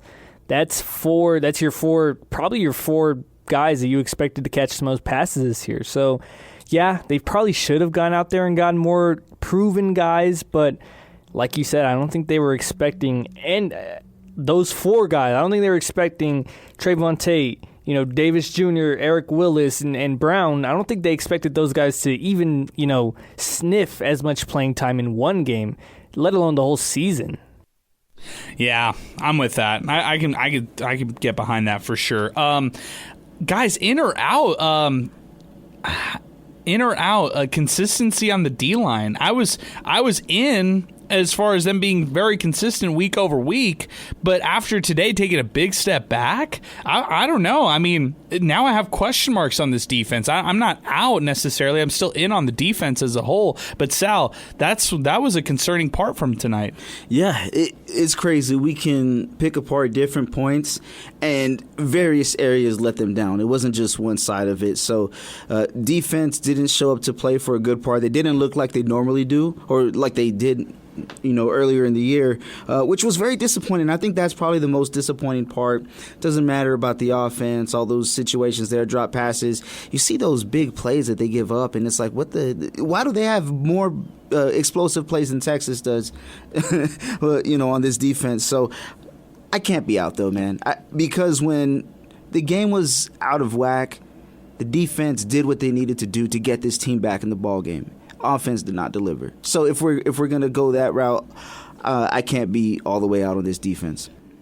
Yeah, I'm out. I don't know why I took the bait. I was still on the fence on this defensive line, week 1. I took the bait week 2. I took the TFL sack thing. I knew it would end. I don't know why I let myself believe that I was all the way in. Yeah, I'm out on this defense at times. I'm not like fully 100% like this is a horrible defense. No, but I'm going to chill out. Like, this defense is probably not as good as I expected. They're going to have lapses, but that also means that they're going to have pretty good games as well.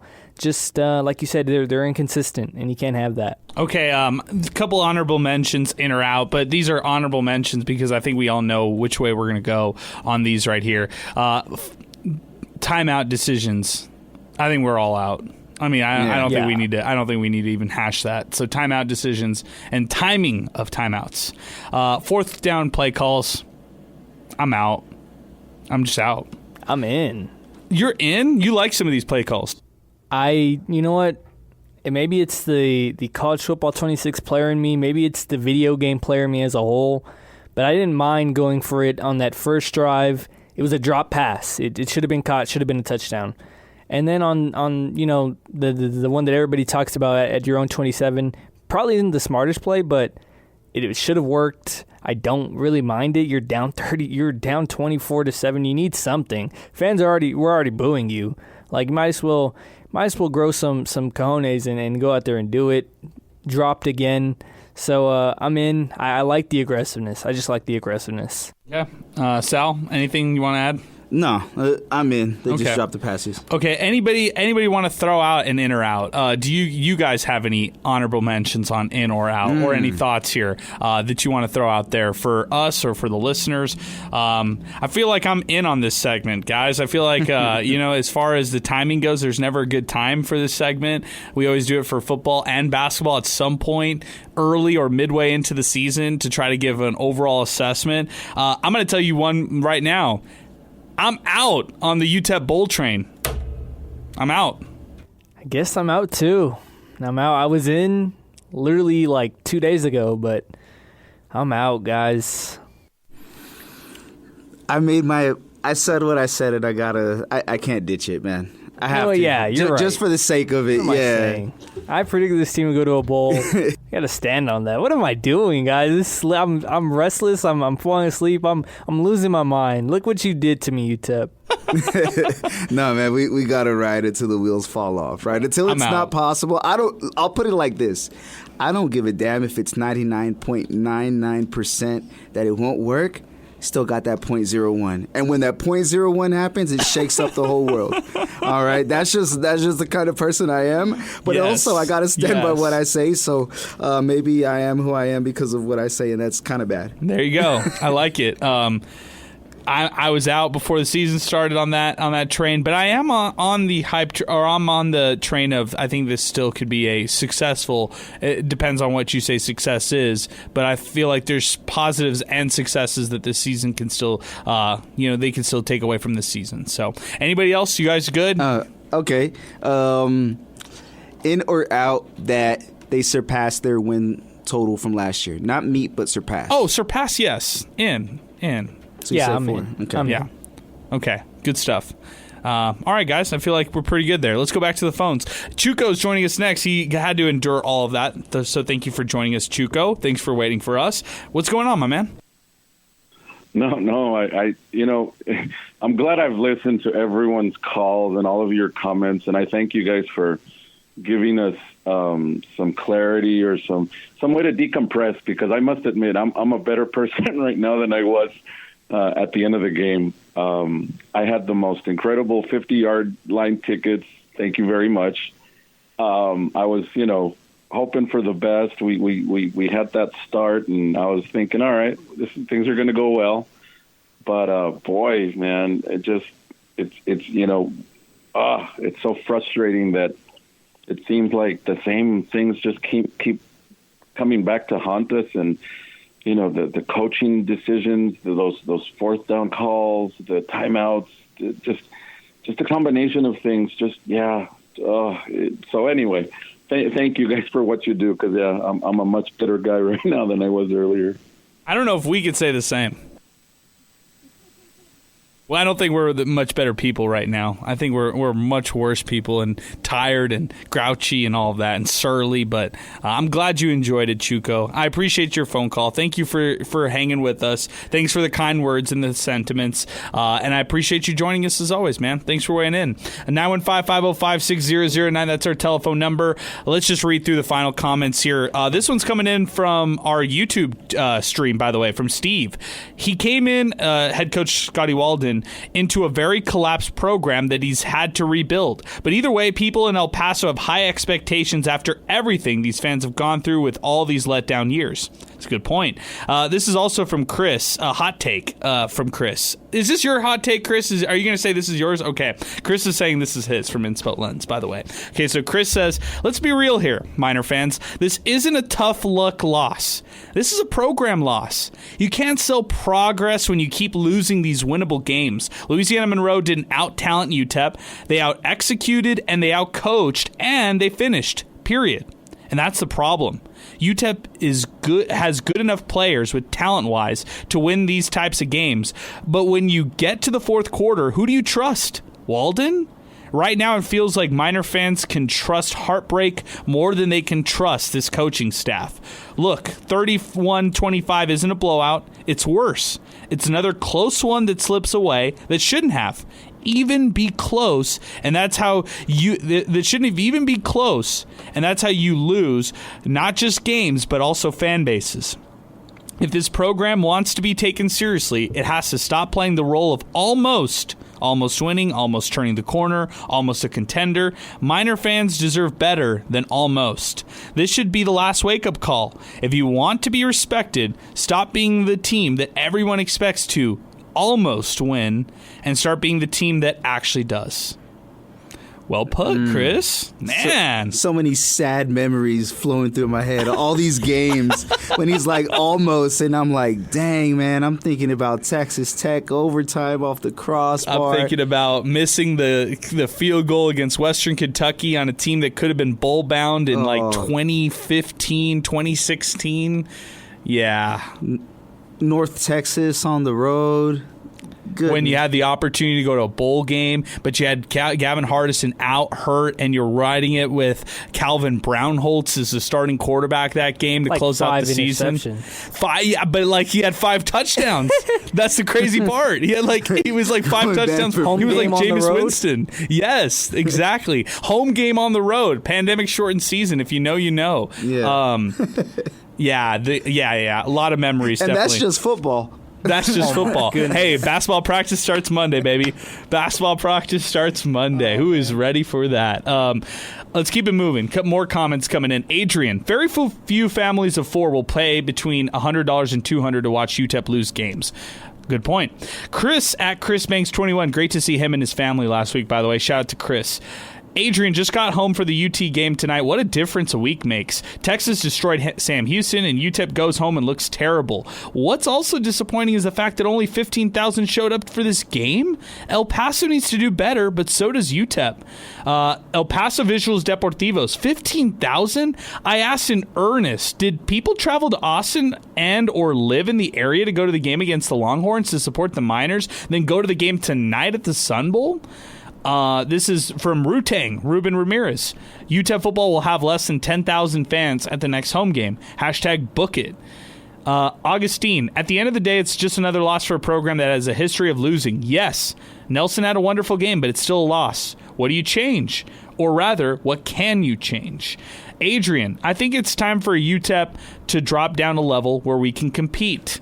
Joe Chacon, always good to see you guys. We are the Miner fans, win or lose, says Agnes, the Miner mom. Let's get the next win. Repping from El Chuco now. Brock is my OG. Have to give a shout out to Sal is my pal. Play your game, LOL. I guess we finally simmed to the current week, man. Yeah, we got a dynasty going on. Took over East Carolina, 4 or 5 weeks into the season. Undefeated since I took over, so that's pretty cool. But, yeah, man, trying to win the American Athletic Conference. And then follows it up with, Sal, let's play. You're hosting a show. Not right now. We'll do it soon, man.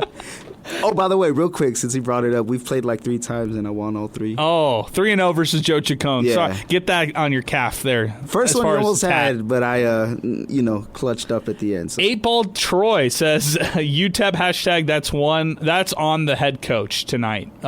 This is from Delusional Cade McConnell fan. By the way, I feel like we're close to finding out who this is, okay? No concerns needing chat. When in doubt, blame Adrian for not listening to Zay. I don't get that one. We'll be fine. Remember, we have Cade. He will always keep us in contention. Can he play linebacker too? The OKGs are going down like flies. Hashtag Zay all the way. There you go, Zay. It's me? Is that am I the Cade McConnell Bernard? That's like the first person to give me like true prop. Thank you. UTEP Mineto. UTEP struggled running the ball effectively. I failed to comprehend the rationale. I think I read that one earlier, so I'm going to keep going. This is... I already read Tristan Pence. Shout out to you, Tristan. Shout out to Augustine, who's sending us 1 million of these. Shout out to El Paso Visuals Deportivos. I have a source who said Nelson was making $750,000 to play for UTEP. He is worth it. Time will tell. The amount seems right. Good for him. I think he and any 5-star player is going to need to be paid that amount to come and play here. I can guarantee on this radio station, guarantee that he is not making $750,000. Guarantee.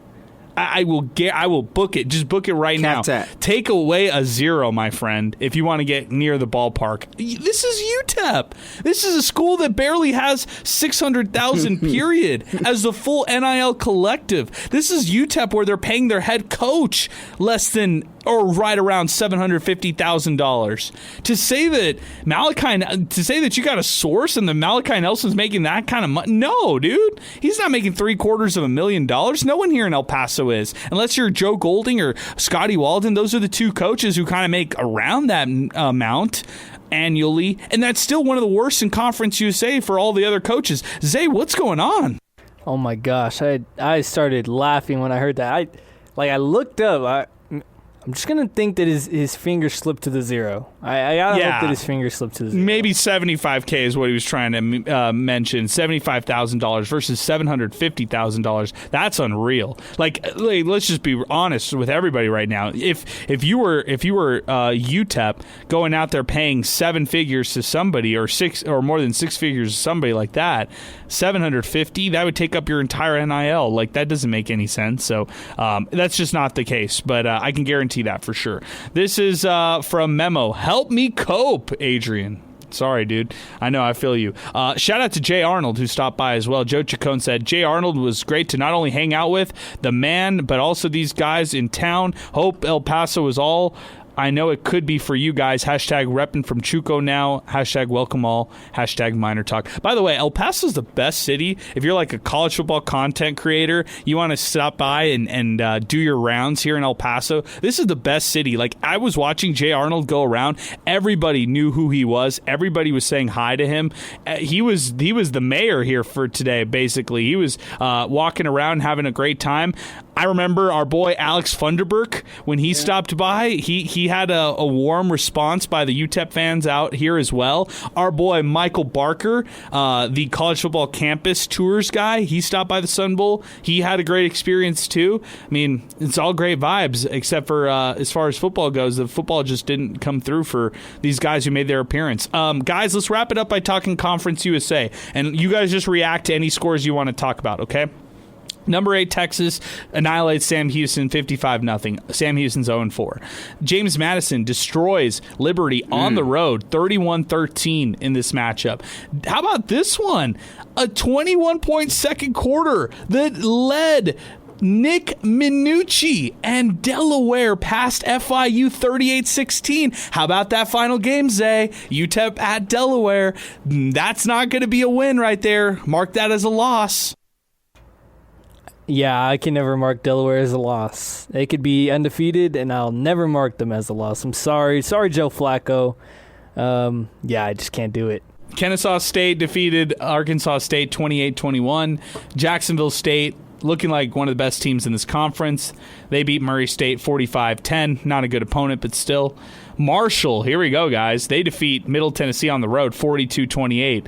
Vadiato terrible quarterback, man. Terrible. I don't need to see any more Vadiato. Guys, I put college U.S. football. currency on Marshall to win the game. So, just going to be eating a lot of Jack in the Box tonight. I'll tell you that much. I think they had a big win last week, too. I'm trying to pull it up. Let's see. Or a couple weeks ago. No, it was a bad loss. We'll get to it. But keep going. I'm going to say this team's okay. Western Kentucky defeated Nevada. Good win, by the way. 31-16 for Maverick McIver, who we got a chance to see here in El Paso, play against El Paso teams when he was with Midland. Maverick McIver, baller. Western Kentucky destroyed Nevada 31-16. Missouri State defeated UT Martin 42-10. Yeah, and they beat Marshall the other week. There you go. So there it is. Turn of events. La Tech beats Southern Miss 30-20, and that's who UTEP has next week. So there's your rundown of Conference USA, the Conference of Champions right there. And UTEP falling with a big loss, Louisiana Monroe 31-25 over the Miners here tonight at the Sun Bowl. Guys, let's go final words. Turn the page next week. La Tech must win. The next 2 games here at home. Opportunity for the Miners to rewrite their wrongs that they had this past week. Zay, I'll start with you, and then we'll wrap it up with Sal, and I'll give some closing thoughts as well. But go ahead, Zay. Cowboys fans blame Dak Prescott. UTEP fans used to blame Gavin Hardison. But at the end of the day, I didn't think it's either of those fault. Either of those guys. I'll go to bat for either of those guys, and I guess I'm going to bat for Malachi Nelson. He made some good throws. Once again, I don't think the completion percentage is really – it's not fair to judge him on. I know usually you can judge quarterbacks off that, but, I mean, the game, he didn't look horrible. He definitely was not the reason UTEP lost. And, look, This is a bad loss, but I don't think the sky is falling for, at least in my opinion, as much as it is for maybe other fans. I knew going into this there was a chance UTEP could lose. Like, I knew this was not an easy give-me game. But at the same time, it probably isn't great when you lose to a school whose head coach is also the interim athletic director of the program. So, 2 ways to look at it. I'm gonna look at it right in between. It was a bad loss, but it was a loss that I could have seen maybe coming. So, you gotta find a way to snag a game here between La Tech and Liberty, and that's gonna be hard to do because those are 2 teams in the top half of Conference USA, and right now UTEP is nowhere near that. Sal? I'm just going to bring up the potential scenario, and give me a percentage chance you think of this happening. By the time UTEP and Sam Houston play each other, they will be fighting for their first conference win. I think it's possible. Right? I think it's possible. What would you say, like 60, 70, high 80? I'd say 50-50. 50-50? Is that fair? Yeah. Like 50% UTEP wins one of these next 2. 50% they don't, and they go into that game, Sam Houston, Wednesday at Sam Houston, and both teams are looking for their first conference game. Sam Houston has New Mexico State next. Loss. Then they have Jack State. Loss. All right. Now for UTEP, we mentioned La Tech, whose defense is a lot better. This is not La Tech from a couple years ago. Yeah, I don't know. And then Liberty. I don't know what to expect from UTEP anymore. They just have UTEP's number these last couple years. I don't know what to expect from the Miners anymore. Last week, they outperformed themselves. This week, take 2 steps back. That's just how I look at it. I'm not going to get too low on this one as well and say that the sky is falling. I am disappointed of the loss, and I'm shocked about them losing to Louisiana Monroe. Thought this would be an easy win. I told a lot of people double-digit victory for the Miners. I am disappointed about this. I think this is going to hurt fan excitement. Fans are going to be out. And maybe UTEP will have some success kind of waiting in while everybody else kind of is out on the team. So my final thoughts are, UTEP in front of 15,000 fans did not show up. They disappointed their fan base out here tonight, and they can't go away from that. The only way that they win their fan base back is you go out there and win the next 2. Does that mean that you move the needle come that first week of November when you're hosting Jacksonville State? Well, I don't know. I don't know if that's going to necessarily move the needle or not, but it could move the needle for that Battle of I-10 game, which is in late November. But will that game even matter for either side? Maybe it'll matter for one side, but will that matter for either side? And I'll go out there and say that, New Mexico State's had a better start to the season than UTEP, and that's not even, a big debate right there. I think it's kind of one of those factual things. Miners fall to 1-3 on the season. They have to avoid going 1-4 because the climb out of 1-4 is a lot more difficult than trying to do otherwise. And Are you just, if you're UTEP right now, are you caught up in the injuries? Are you caught up in all of the off the field stuff that is kind of hurting this team right here, right now? And those would be the questions I would ask right now going into next week. But we'll flush it out. We'll get ready for next week. We'll be out there at the press conferences. We'll ask the hard hitting questions like, are they going to retire the Digi-Camo jerseys? And we'll be back in action next week for another edition of Miner Talk. Special thanks as always, Inspo Lens. We were live. We had 1 million people watching us here throughout the night. So appreciate Chris, appreciate Inspo Lens. We were live here throughout this whole time on YouTube and Twitter. So if you want to go back and watch us, do it. You could watch us react to the hilarious calls like Trolley Dodger, and even the hard-hitting calls like Ronnie or even Kevin or Carlos from earlier today.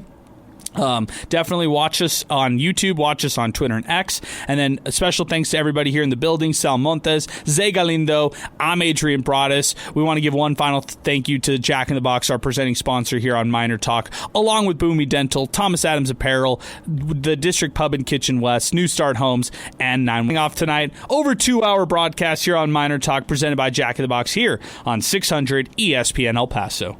Everything from clothing to household items are getting more expensive each day. American Giant is about keeping things simple and close to home. They aren't affected by tariffs because their products never leave the U.S. Support American-made tariff-free clothing with American Giant with American Giant. Get 20% off your first order when you use promo code STAPLE20 at American-Giant.com. That's 20% off when you use code STAPLE20 at American-Giant.com. Coach, the energy out there felt different. What changed for the team today? It was the new game day scratchers from the California Lottery. Players, everything. Those games sent the team's energy through the roof. Are you saying it was the off-field play that made the difference on the field? Hey, a little play makes your day, and today, it made the game. That's all for now. Coach, one more question. Play the new Los Angeles Chargers, San Francisco 49ers, and Los Angeles Rams Scratchers from the California Lottery. A little play can make your day. Please play responsibly. Must be 18 years or older to purchase, play, or claim. Could you pass the chopsticks? Your company started in a kitchen. Now your office has 3.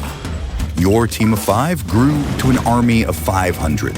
And your logo was just hoisted 30 stories high. Do you think they'll see it from the highway? I think they'll see it from space. Your business is big, and it's only getting bigger. You need a world-class professional services firm to help you get there. Accounting, advisory, insurance, and more. Purpose-built for the middle market. CBiz. CBIZ.com.